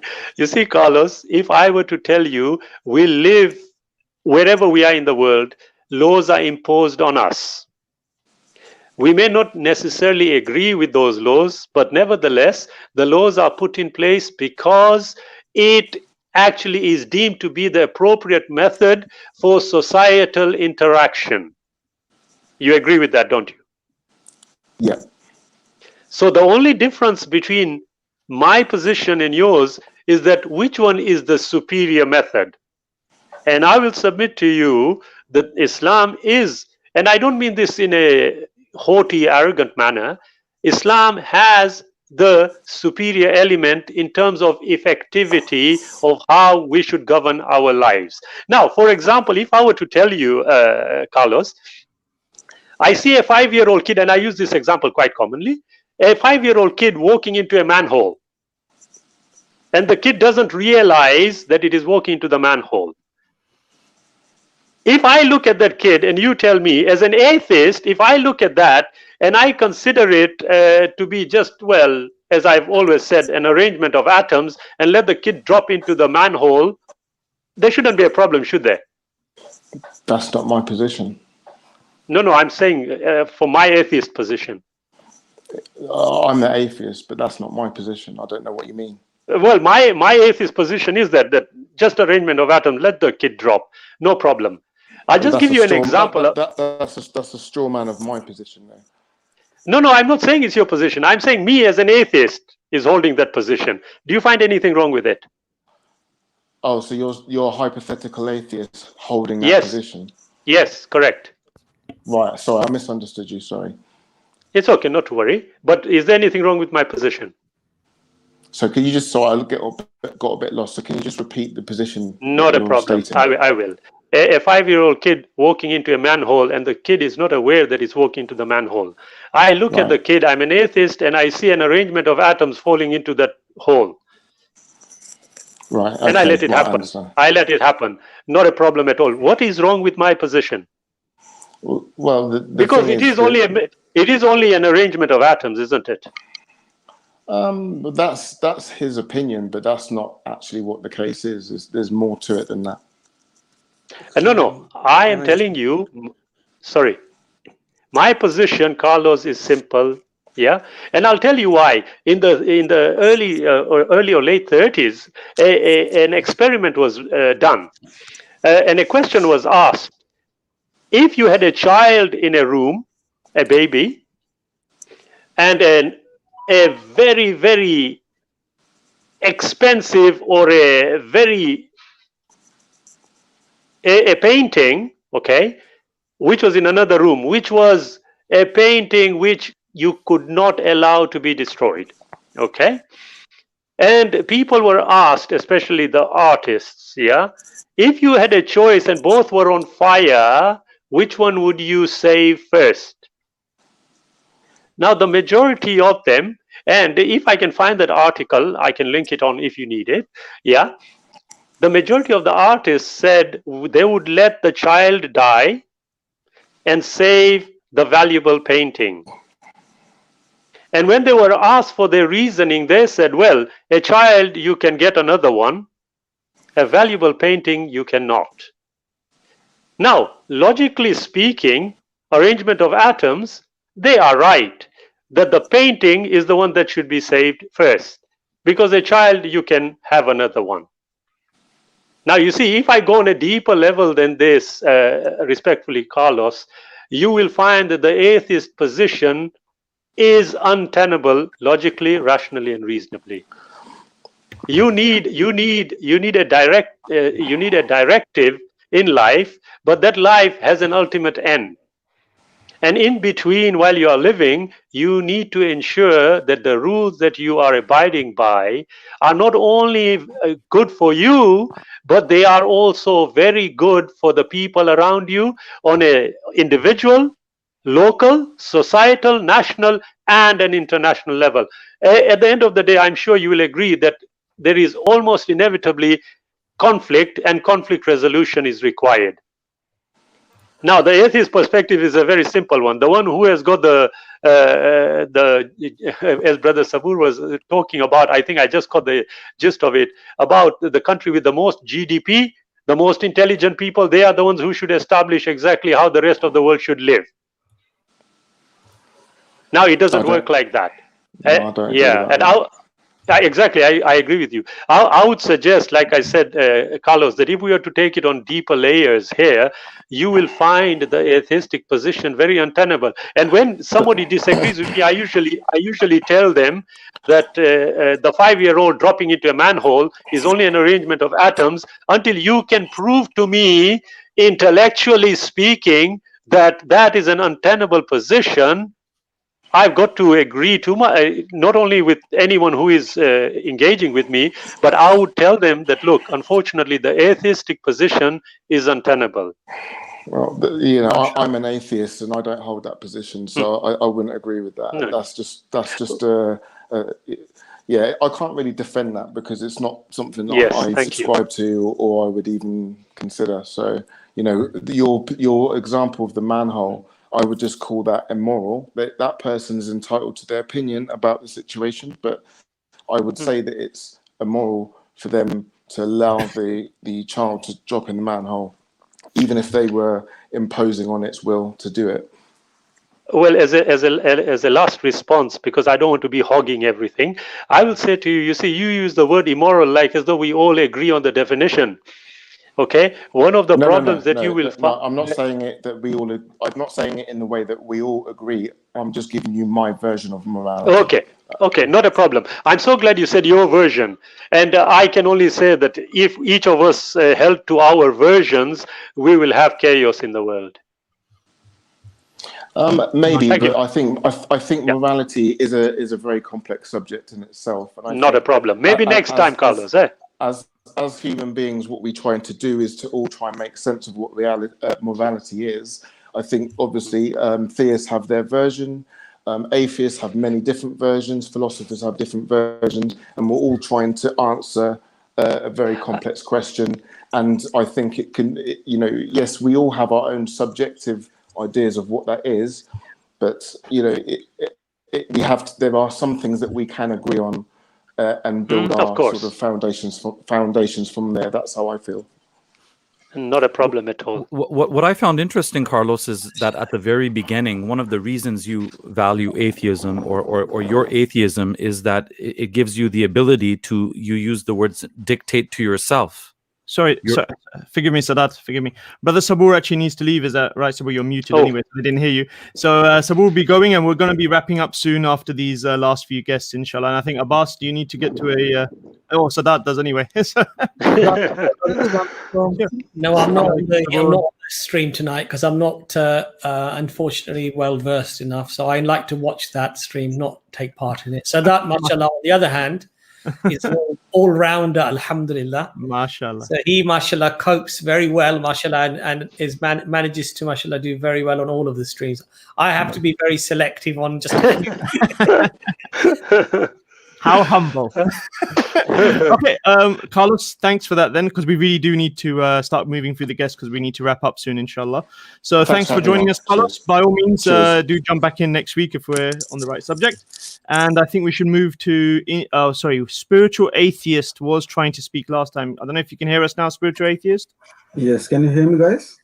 Yes. Spiritual Atheist, go ahead, but do please keep in mind we need to move through the guests, so do keep it brief. Thanks very much. Okay, thanks for your time. Thanks for the opportunity. I think already a couple of guests already said, but I'll reiterate that why you're saying that Islam or atheism, and the question is, can lead to happiness.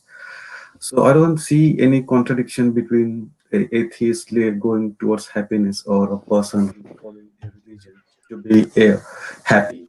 I have seen personally examples who were following religion and they were not so happy. They had a lot of guilt, a lot of anger or anxiety, not anger, guilt and anxiety that they are breaking the law of God.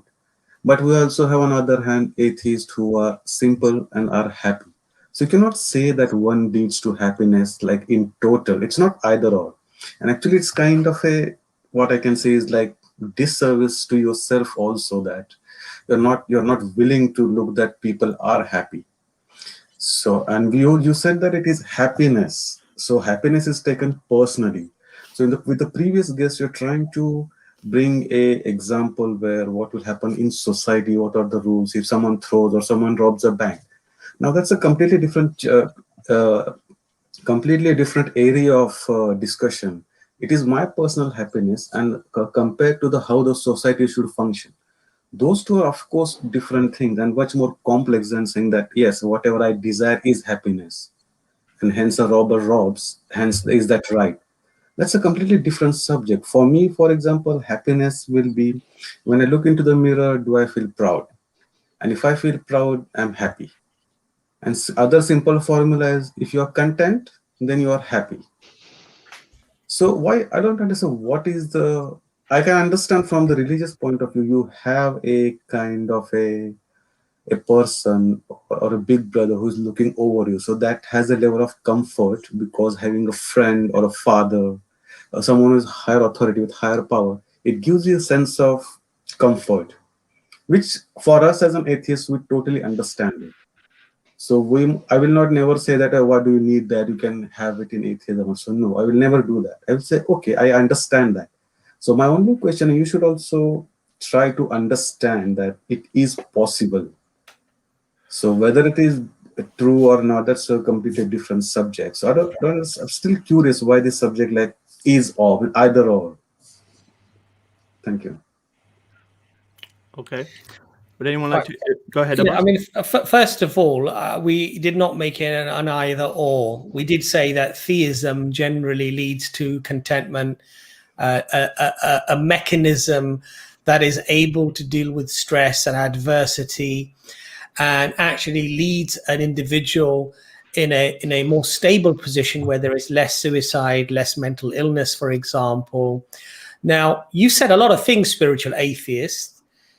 Can you back any of that up with any evidence, any studies that you can quote, any papers that have been written on this, or are these just simply your views of what you think things should be or things are, basically? I'm not prepared with respect to like papers, but there are two things: observation and logic. Even if, as I already explained, you have to think logically.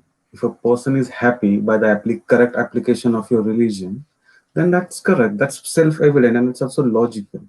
And if same ways atheist is happy based upon certain principles he's following.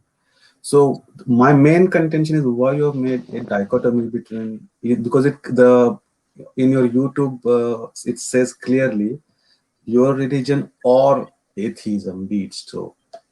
So other than that, I don't have any issues as such. So no, but my question to you see, was, can you substantiate? Because if you say it's my observation, you have to agree that your observation or anyone's observation for that matter would be incredibly limited. And I don't think it would be really rational, if you're talking about logic here, to even rely upon simply your observations of a few people or whatever, or even a few hundred people for that matter. So I think you can discount that, quite frankly. I asked you whether you can quote or substantiate your opinion with science, because atheism deals in science, deals in analysis, deals in, scientific, sampling of subjects and detail analysis. Can you quote anything? Because here's the problem, you see. The evidence that we have today through social sciences and through experimentation and verifying people's contentment and their happiness actually shows that materialism. So they did a study basically, and they found that the Goldilocks level of material wealth was around 130,000, 135,000 per year. And then when you exceeded 130 odd thousand, the contentment levels actually fell off, and people became less satisfied and less content. So these are studies that we can quote. So I'm asking you again, can you quote any scientific data, any analysis, any statistical analysis that has been done that substantiates your opinion? Because up to now, all you've said is, this feels right to me, that's why I'm saying it. No, I never said it feels right to me. And I totally agree that the materialism does not lead to happiness, because happiness is about contentness, and material wealth will only give you pleasure. Pleasure is not happiness. So a person might be a millionaire, but his family might have died tragically. So even though he's sitting in his bungalow, he will still be unhappy. So no one is making any connection. I'm only purely thinking on basic facts and logic. And it is true that, of course, the materialism does not lead to happiness. If some people think that, that's their problem. So if you're asking happiness, which is a much more philosophical term, you did not say spiritual atheist. With all due respect, you're picking on one little thing that I said and trying to analyze that.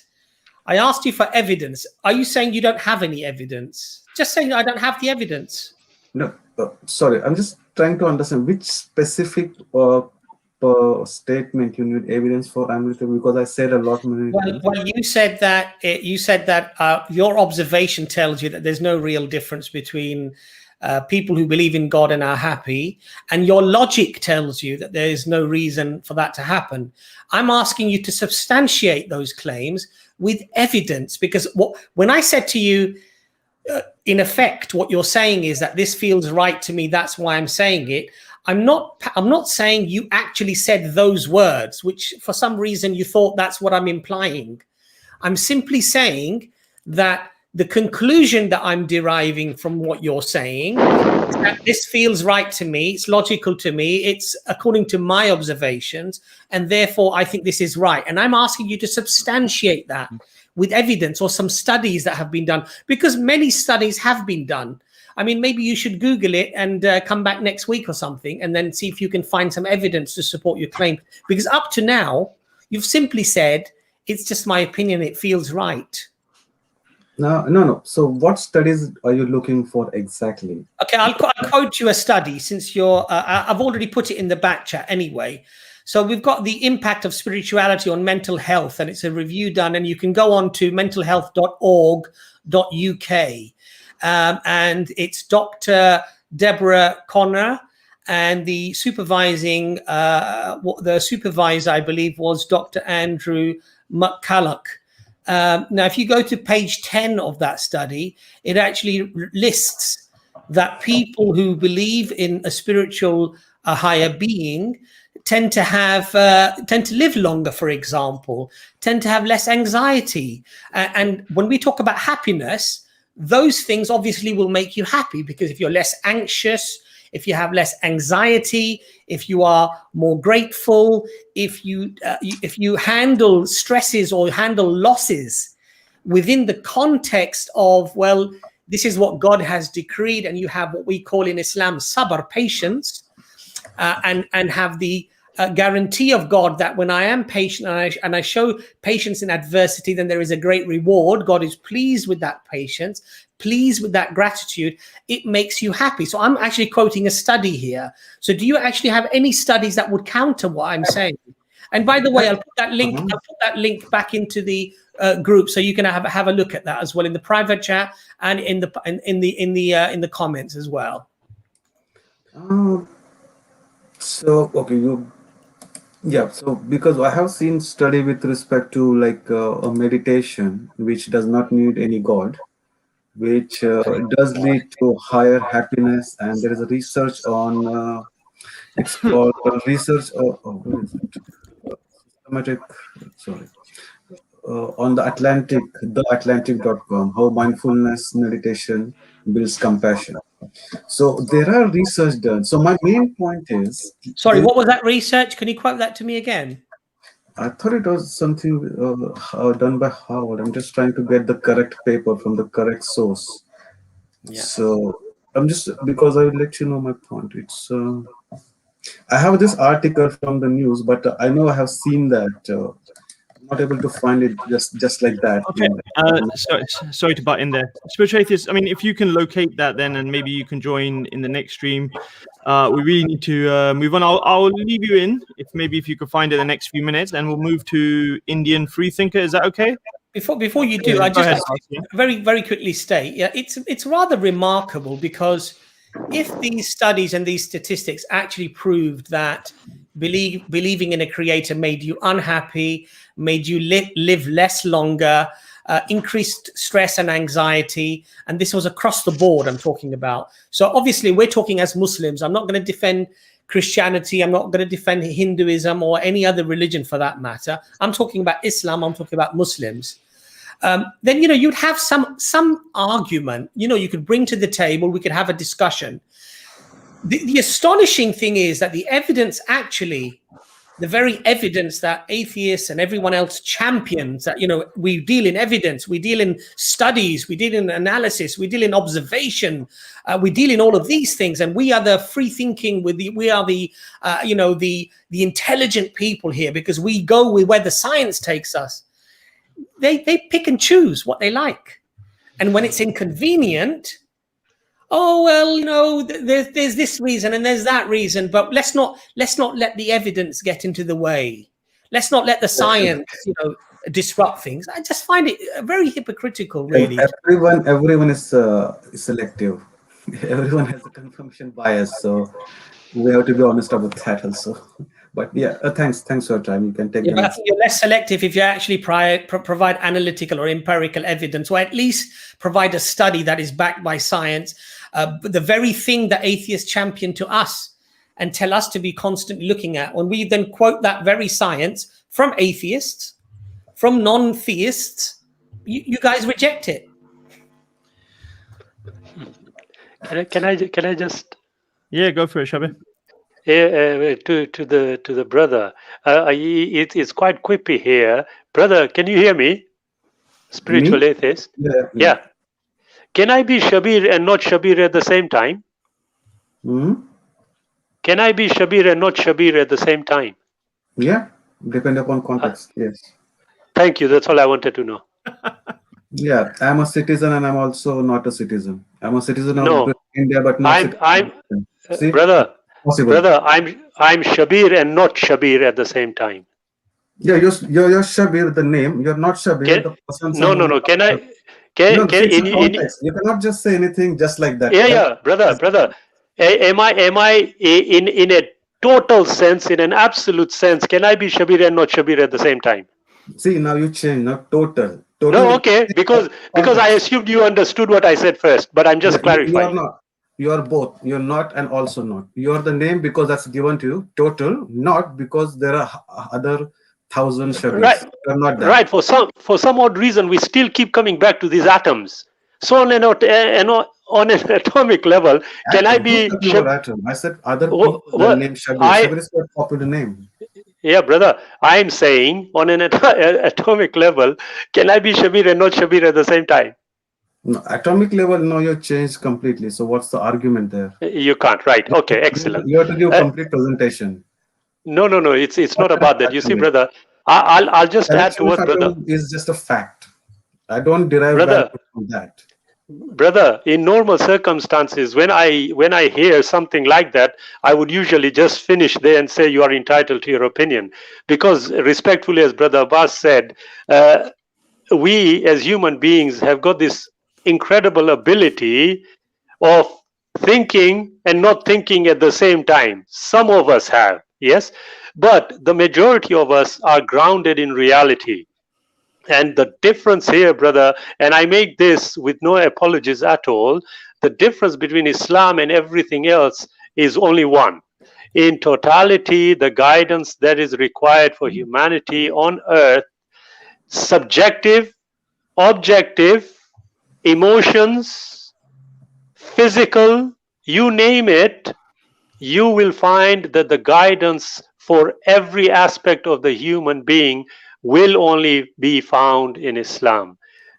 That is I say this without apology and on a, if I can just finish, brother, logical, rational, and reasonable footing. Now, I can be like, right. Yeah, of course, absolutely. I mean, like I said, you can say you are a spiritual atheist. By definition, it seems odd. Yeah, spiritual is dealing with metaphysics. Atheism is dealing, as Brother Abbas said, with apparently hard, solid evidence. Actually, that is not the case with the majority of atheists. That is not true at all. But it's true that, look, at the end of the day, we can all have our subjective opinions, brother. No, but, look, you're from yeah, the Abrahamic world. Our Indian brother, that's why I don't understand. Brother, to be honest with you, I am not from what you just considered me to be. Okay, what I do is look at the evidence, assess the evidence logically, rationally, and reasonably, and also follow a line of reasoning to its logical conclusion. I have noted that this is the second time while I've been on the stream that you have actually joined us, and thank you for that. But you always come across very illogical. And now you are absolutely entitled to that. But my view, and I don't mean this in any disrespectful way, but you do come across very illogical. And I would probably suggest that is why you find no problem with saying you are a spiritual atheist. Because you think in an Abrahamic way of thinking. You need to understand how dharma works. You need to understand how the meditation works. You will completely understand. There is zero, I think what we need to do is have anything that it's perfect. Atheist means no God, which is not a problem. Spirituality has to deal with consciousness and upliftment of consciousness through meditation. So see, there is no, because Abrahamic religions, you have one way of thinking, either my way or higher. Yeah. That's the problem. Well, actually, understand your view and also my view. Sorry, brother. You're wrong. I will say, brother. Respectfully, I take I do take exception to you suggesting that we have this view of my way or the highway. Yes, actually, no. You are entitled to that opinion. It is subjective, so we will keep it there. But you believe if I can just finish, so brother. Yeah, look, you mentioned something. I'm only saying to you that the way you view it is entirely incorrect. We have never said my way or the highway. Okay, number one. Like I said, and I don't think you heard, and it seems like you are not hearing carefully, brother. I said to you, logically, rationally, reasonably, you look at how the human being should live on earth. In reality, I said, you will find it in Islam. And I said that without any apology. But you, for some odd reason, have got it in your mind about this. You are from the Abrahamic faith. I don't subscribe to, respectfully, nonsense like that. Let's deal with the facts as they are. Now, you brought up this, brother, if I can just finish. You brought up this idea of dharma. Yes, you know, and I know that subject matter is a vast one. And trust me, and I mean this with sincerity, it is a system that, when assessed logically, rationally, and reasonably, will be seen to be actually irrational. But that possibly, if I can just finish, that possibly can be done at a separate stream. And we can address what you consider to be a perspective which you think is correct. Okay, I'll just respond. I do not think that you might have done any study on what dharma is. So because there are so many in depth, you at least need 20 years to just go deep into that. So I only look young, brother. Even if you say dharma is illogical, dharma also talks about being kind, being just, respecting everything, God and all those things. So you're brother, we will address it. Your own religion. So be sure there are commonalities between different ideas. So you saying dharma is irrational is a very blanket statement. I will never say that to any religion like that. So I never said that. What you say? You said you no. Let me respond. You said that you think this. I thought you finished. Sorry. Your religion is much more rational. Or I have no problem. That's fine because I understand how you are thinking, and I do not need to counter that because it's okay because I understand. I'm not tolerating you. I'm understanding you, and that is dharma. That comes through meditation. Right, brother. To be fair, Brother Shabir didn't say that dharma is nonsense. Just to clarify. Thank you. It's quite easy to pass such a blanket statement.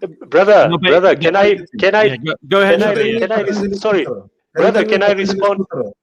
What is Look, can I respond? Dharma Brother, spiritual atheist. Sorry, man. Brother, yeah. You don't say dharma is irrational. Okay, brother, you don't know. To be fair, you don't know how much Shabir knows.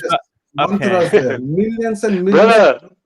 Brother, you are getting emotional now. Yeah, go ahead. Listen, off and then, yeah. Thank you. Listen, brother. I said logically, rationally, and reasonably. If we were to assess it, we will start. Can I just finish? We will establish it to be logical. Now, you have just gone ahead without realizing it, and listen to the stream again. You have accused us of X, Y, and Z. All I am saying to you, brother, is this, that if we assess it, and perhaps this can be a subject for a stream, if we assess it, we will establish logically, reasonably, and rationally that it is irrational. That is my position. Now, you will, if I can just finish, brother, you will note it is merely a statement. We have not even considered the evidence to either, for me, back up my contention or for you to destroy my contention. All I am saying to you, brother, is that if we were to do that, we will establish it to be irrational. Okay. I'm thinking to myself. Sorry, guys. We're going to go back and forth. Listen, we're going to go back and forth. Yeah, spiritual atheist, please. If you drop in next time, I have fairly allowed back and forth quite a few times now. So we really need to move. I know Sadat wants to say something, and then we really need to move to Indian free thinker. Thank you for joining, spiritual atheist. Do join us again. Thanks. Well, he said it would take 20 years to really kind of understand dharma. So it would take you 20 years to reach the formula of happiness, according to his understanding of dharma. So imagine a depressed person. I gave them an antidepressant pill and I said, it won't work until 20 years. Take it now, and in 20 years, it will be the solution to your problem. So this itself is a hindrance. This itself is an obstacle to happiness. That's something I think we can all hopefully discuss in a future stream. Thank you for joining us, spiritual atheist. We need to quickly move on to Indian free thinker, and then we really need to wrap up, guys. Yeah. Hello, everyone. Hi there. Hi, welcome. My question was about Mr. Abbas. I was prepared for some. I thought I randomly joined. I thought I will talk about free thinking and all this, but while talking to spiritual atheist, you asked for evidence, right? That's right. So when we talk about science, all religious people ask for evidence. Give me that evidence. Give me that evidence. And it's really good. They debate and they try to understand it. But when I ask them for evidence, like some of my Christian friends, I ask them, do you believe in hell or heaven? Or even Muslim friends, they say, yeah, we believe.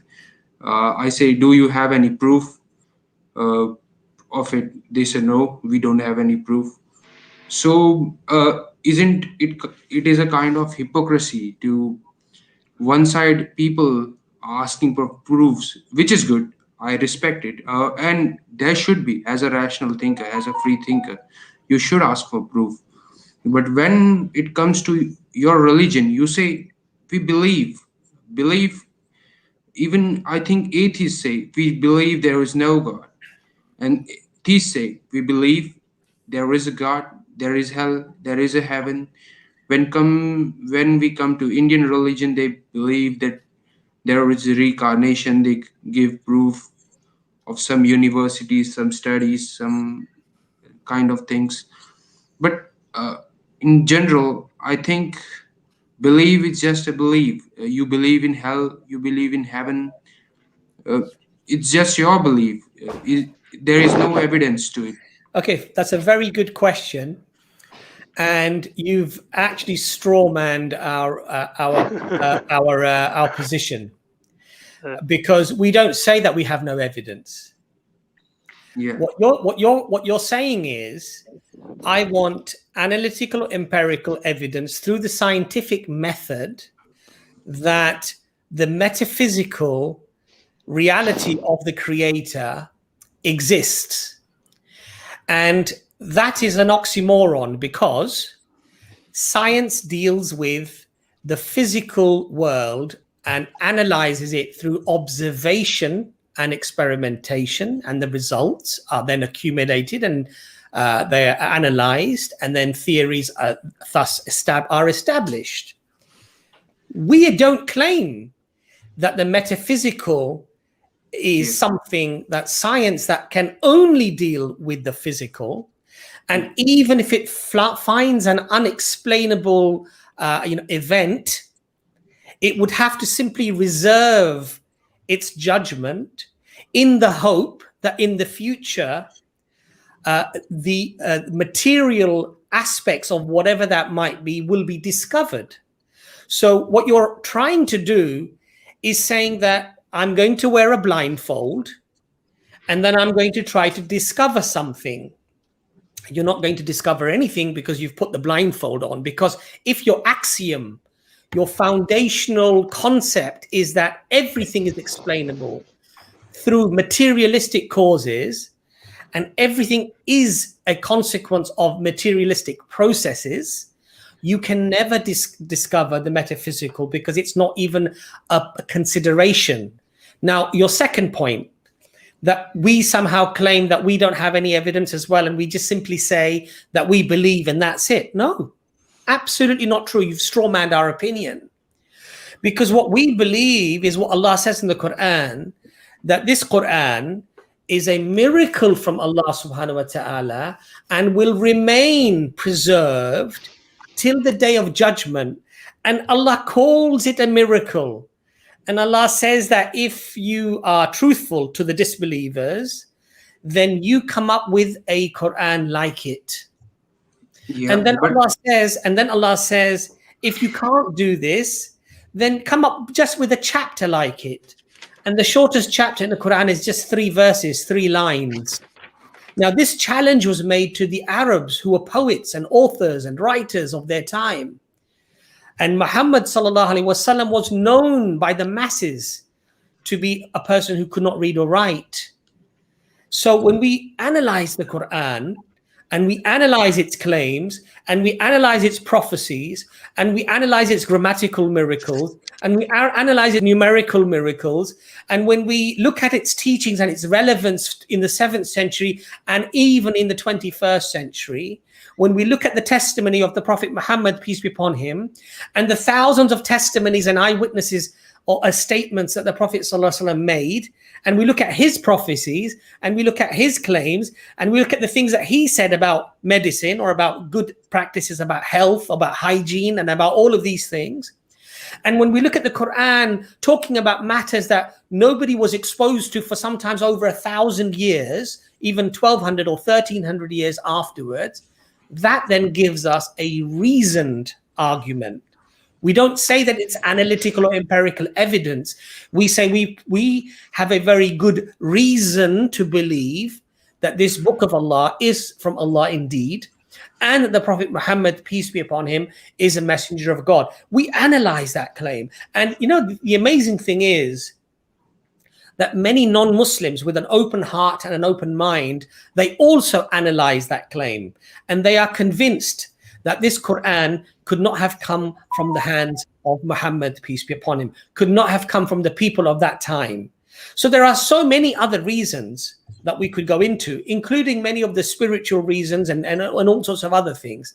But I could go on and on and on. So this question about just having faith, just believing it on a whim, just believing it because it sounds beautiful, because it sounds nice, and that we don't use analytical or empirical evidences, or we don't use, for example, studies. So I'll just quote you something very, very quickly. This was a study done by Professor Raymond Farrin. Professor Raymond Farrin wrote this book about the grammatical constructs of how the Quran is formed. Professor Raymond Farrin was not a Muslim. He was never given dawah. He analyzed the Quran because somebody said to him, why don't you analyze this book, the Quran? At the end of his research, he accepts Islam because he says that the manner in which the Quran was revealed and the way that it is constructed, the complexity of those patterns is so complex that it is inconceivable that a man in a desert in the 7th century, without an editorial process and passing the Quran on from memory, could have ever come up like this. This is just one out of many books. So we don't just believe blindly without evidence or without good reason. But this argument cannot be used, right? Many people convert to Buddhism, many people convert to Christianity. If we say that this is true or something is true, like Sam Harris says, I feel Buddhism. I know I personally practice meditation, and I personally I agree with Buddhism on a lot of things, but I find this something to be disagreed. I think, sorry, Indian free thinker. I think what Abbas was referring to was your claim, your questioning of why we use why we ask atheists for evidence. Yeah, exactly. So he explained that actually we do use evidence as well. It's just not the same as the evidence that you're referring to. But you understand his point? Because you made a claim, and your claim was that people of religion don't have any evidence or any good reason other than the fact that they simply say, well, we believe it. And so my claim was simply to counter that claim. I'm not suggesting, and you're forming a different argument now, because what you're saying is that I somehow suggested because people convert to Islam, Islam is true. I didn't make that argument. So you're just straw manning my position again. No. You said Dr. Raymond said that Islam is true and something is true. Many people claim so. Even the Hindus claim that Robert Oppenheimer used to read Bhagavad Gita. The Buddhists claim that Steve Jobs openly said that I am a Buddhist. But Indian free thinker, you made the claim that we simply believe things on the basis that we just believe them. We have no evidence. Okay. And then question atheists I provided you a lot of evidence that we look at, we analyze, and we come to a rational, a logical conclusion that this is from Allah. Now, other people may come to a different conclusion reading other texts or whatever. That's not the point. The point is simply to counter your claim. You were talking about yourself. Okay, I understand. But the thing is, if we say that Quran is true and Christianity is true, because every claims are same, like they say that Jesus walked on water, and in Quran they say Muhammad traveled to the 7th sky, and there was Indian free thinker. Can I just say, are you taking back that claim then? What you made? Are you accepting that claim was unfair? No, but I was talking about my personal experience, right? I said it before that I asked some believers that why do you believe? But by that you were implying, because by that you're clearly implying that we probably are in the same boat. That's the reality. Otherwise, why would you mention it? I just asked you that why. I just asked you, is there any proof?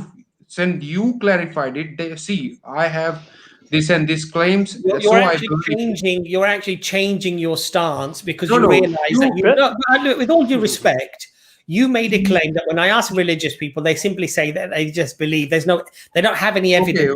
But you said that they ask us for evidence when it comes to things like happiness or suicide or these sort of things, right?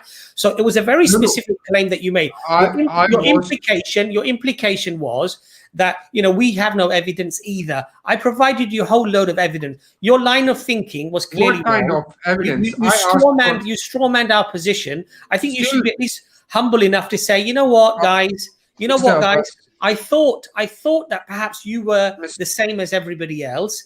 But I realize now that you do look at quite a lot of different things and analyze those things, and you do in fact use your intelligence and you do analyze those things, and then because you are convinced, you accept that I didn't know this. That's what you should be saying, quite frankly. Because I said about hell and heaven, right? I gave an example of my life that I asked my friend. This video will be uploaded. Anyone can see. I never blamed everyone. That I said generally believers say we believe, we have a faith.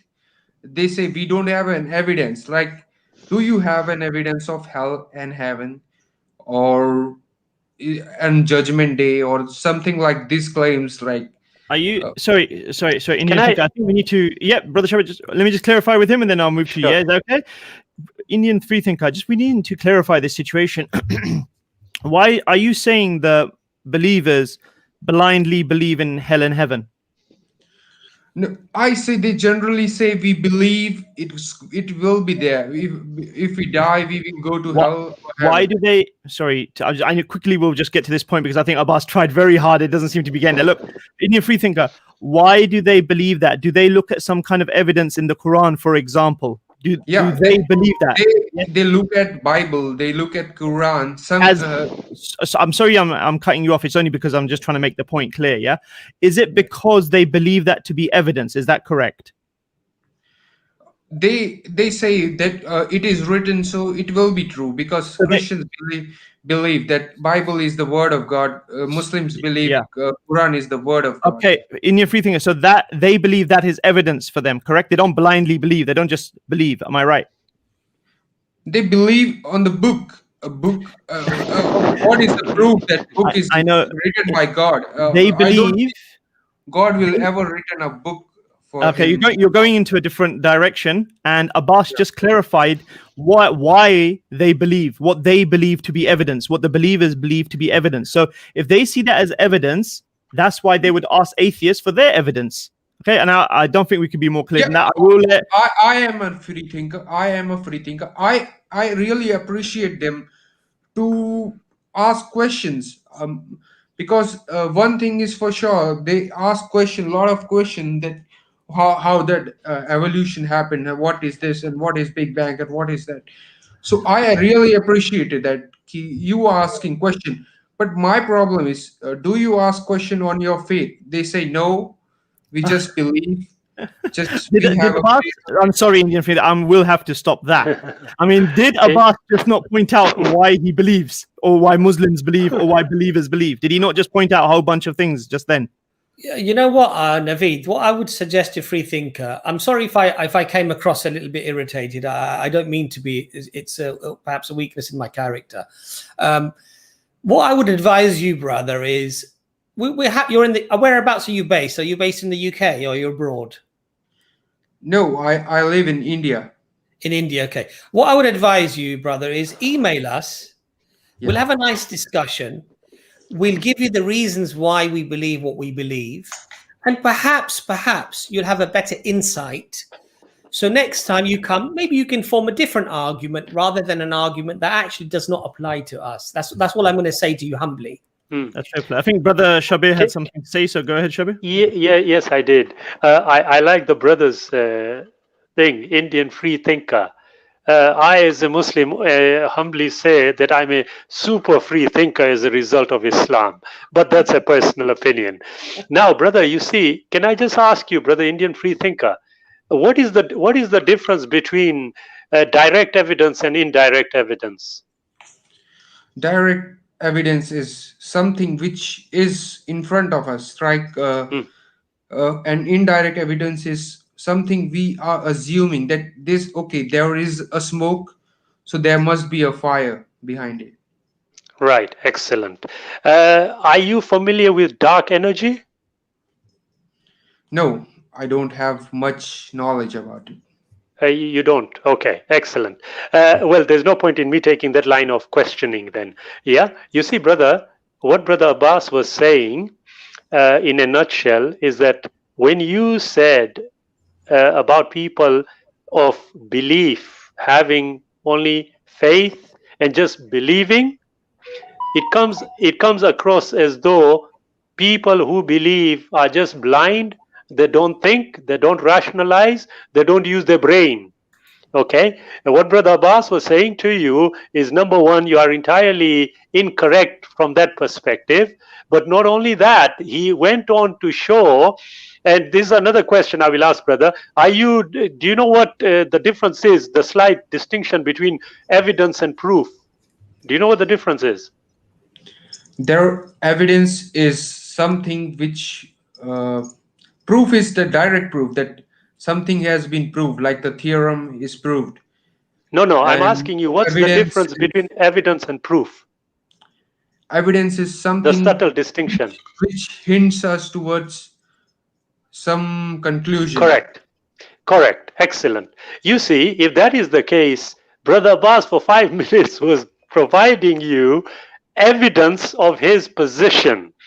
Now, evidence by definition is objective.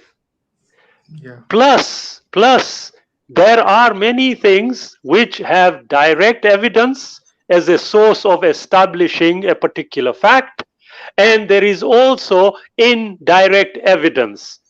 And sometimes indirect evidence is evidence that cannot be seen, but as a result of having a particular set of facts, you establish that this must have or is actually happening. And that is why I mentioned dark energy and dark matter. You see, brother, the issue about hell and heaven, I would suggest to you, just following up on what Brother Abbas said, if you were to study the Quran, okay, you will find it deals with the realities of life and how to address them. Now, it is very, very clear from what we just agreed on that where you have got 80% of direct evidence and 20% of indirect evidence, what is the probability that the 20% will be entirely correct? It could be correct if you have, but the problem is no, brother, sorry, I do apologize. But that is a matter of evidence, isn't it? Yeah. And that is what Brother Abbas was telling you. Okay, you believe. I was not attacking believers, right? No, not at all. I'm just clarifying. But brother, can I just say one thing? When you use the word belief, brother, when you use the word belief, what is the definition of belief? That I believe means I assume or... No, assuming is a different. I want you to tell me what the definition of belief is. Belief is like I believe that something which I assume. Brother, you are telling me a position. You are telling me a position. What I'm asking you is the definition. What's the definition of belief? To have a faith or some kind of feeling that this. Brother, you are not sure, are you? No, I am not sure. But you are not sure. Excellent. Okay, fine. I will tell you, brother. It is an acceptance that something exists or is true, especially one without proof. Trust, faith, or confidence in something. Yeah. Now, you see, brother, now if I can just finish. You said, right, if I can just finish. I'm giving you the definition. But here is something I want you to consider. Chapter 2, 111 of the Quran says, Kul, hata burhanakum in kuntum sadiqin. Say, produce your proof. It is talking about a different context, but it is addressing the issue of proof. Yeah? Would you suggest to me that if a book that suggests that it is from a creator is actually telling you to seek objective evidence, would you agree with that? But I was listening to the podcast of Joe Rogan, right? In which a lady was telling that in Quran there is a verse of wife beating or something, and even I was listening to Indian free thinker. Brother. You're talking about the interview of Ayan Hirsi. Ayan Hirsi is what, if you go to Muhammad Hijab, he's done 2 videos recently on Ayan Hirsi. The hypocrisy, the misquotation, the mistranslation, the misrepresentation, the fabrication that woman does when it comes to Islam. And he gives very evidentially backed evidence to counter. You're quoting something that we are aware of. We know these people. Okay. They've been proven to be liars. They've been proven to be people who've deceived people. I'm quite aware of Ayan Hirsi's work. I have no idea why that was even mentioned. Don't even go there, really. Why was that even mentioned? I have absolutely no idea. But yes, go to Muhammad Hijab's channel and watch that video, guys. Yeah, go ahead. Absolutely. Actually, you see, brother, what the brother has just actually established for us is that he is unfortunately unaware of the distinction between belief, evidence, proof, indirect evidence, direct evidence. And unfortunately, with that position, I would not be surprised for him to have raised that issue. But then you see, we are faced with that. It is all about objective evidence, and so far our brother, the Indian free thinker, unfortunately, I would suggest kindly, as Brother Abbas may have said, I would kindly suggest that you perhaps go and consider your position in relation to. Sorry, brother, if I can just finish. Yeah, in relation to how you are viewing things, and I can assure you of one thing. When I use the verse from the Quran about seeking evidence and proof, yes, I asked you, isn't that an objective thing and don't you agree with it? The answer should have been a logical yes.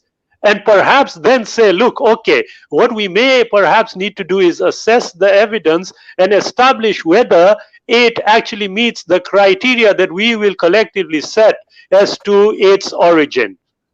Now, if you were to do that, brother, like I said, you are a free thinker. I'm a super free thinker as a result of Islam. And on that basis, I would actually suggest to you, take up the challenge of considering duly the evidence. And my humble suggestion is, and I would make this submission again without no apology, you will embrace Islam if you study it objectively. Okay, I will see. But my problem, Indian thinker. Indian thinker. We really are out of time. I've given more than enough time for you both, all of you. Thank you. Hopefully you can join us in another stream. We are live every Sunday around 7 o'clock, so we should be on another stream next week. So by all means, join us again. It's been interesting. Thank you. Yeah. Okay. Much appreciated. Thanks, Indian thinker. Okay, guys, Abbas. Naveed, can I just very quickly read a very short thing and then we can say salam to everybody? Is that all right? Go ahead, brother. Go ahead. Okay, when we talk about evidence, there are so many evidences, but I'll just read something to you. This was written by Professor Michael Hart, author of the 100, the ranking of the most influential persons in history. In his conclusion, he states, and this is not a Muslim, by the way, right? He's not a Muslim guy. My choice of Muhammad to lead the list of the world's most influential persons may surprise some readers and may be questioned by others. But he was the only man in history who was supremely successful on both the religious and the secular level. Professor William Montgomery Watt taught Arabic and Islamic studies at the University of Edinburgh. He was also a Scottish historian, Anglican priest. In his book, Muhammad at Mecca, on page 52, he writes, his readiness to undergo persecution for his beliefs, the high moral character of the men who believed in him and looked up to him as a leader, and the greatness of his ultimate achievement all argue his fundamental integrity. Another non-Muslim. Now, what I'm trying to say to you is that I'm not saying just because some non-Muslims agree with us, therefore it's right. I'm simply saying that when you have an absolute array of evidence, including much of it that comes from non-Muslim sources, I would hope that you would have at least that element, that modicum of humbleness, that you would at least say, you know what, let me look into this a little bit more and analyze it for myself. Let me not listen to people like Ayaan Hirsi, who lied about political asylum to get into America, and she's known to be a liar, therefore, and fraudulently got her way into there. Now writes books against Islam and makes a lot of money. And goes Are you saying there's a benefit, Abbas, in lying about Islam? I mean, quite clearly. So this is what I would absolutely. This is what I would leave brothers and sisters with. Have an open mind. Look at the arguments on both sides. We're not saying be blinkered, but give it a fair crack. Give it a fair chance. Don't come with these predispositions. Oh, I heard this from Ayaan Hirsi, so therefore, it really worried me. Please, come on. This is not how you analyze things. Assalamu alaikum. Brother Shabir, do you want to have a last word? Yeah, absolutely. Look, I think you can't go any better than what Brother Abbas just said. Yeah, but it is true. I mean, the majority of the human beings, rightfully, we all have this capacity to think and assess things. But to start quoting, as Brother said, somebody like that particular individual, and I'm saying this on an evidential basis, yeah, it is bordering on the ridiculous.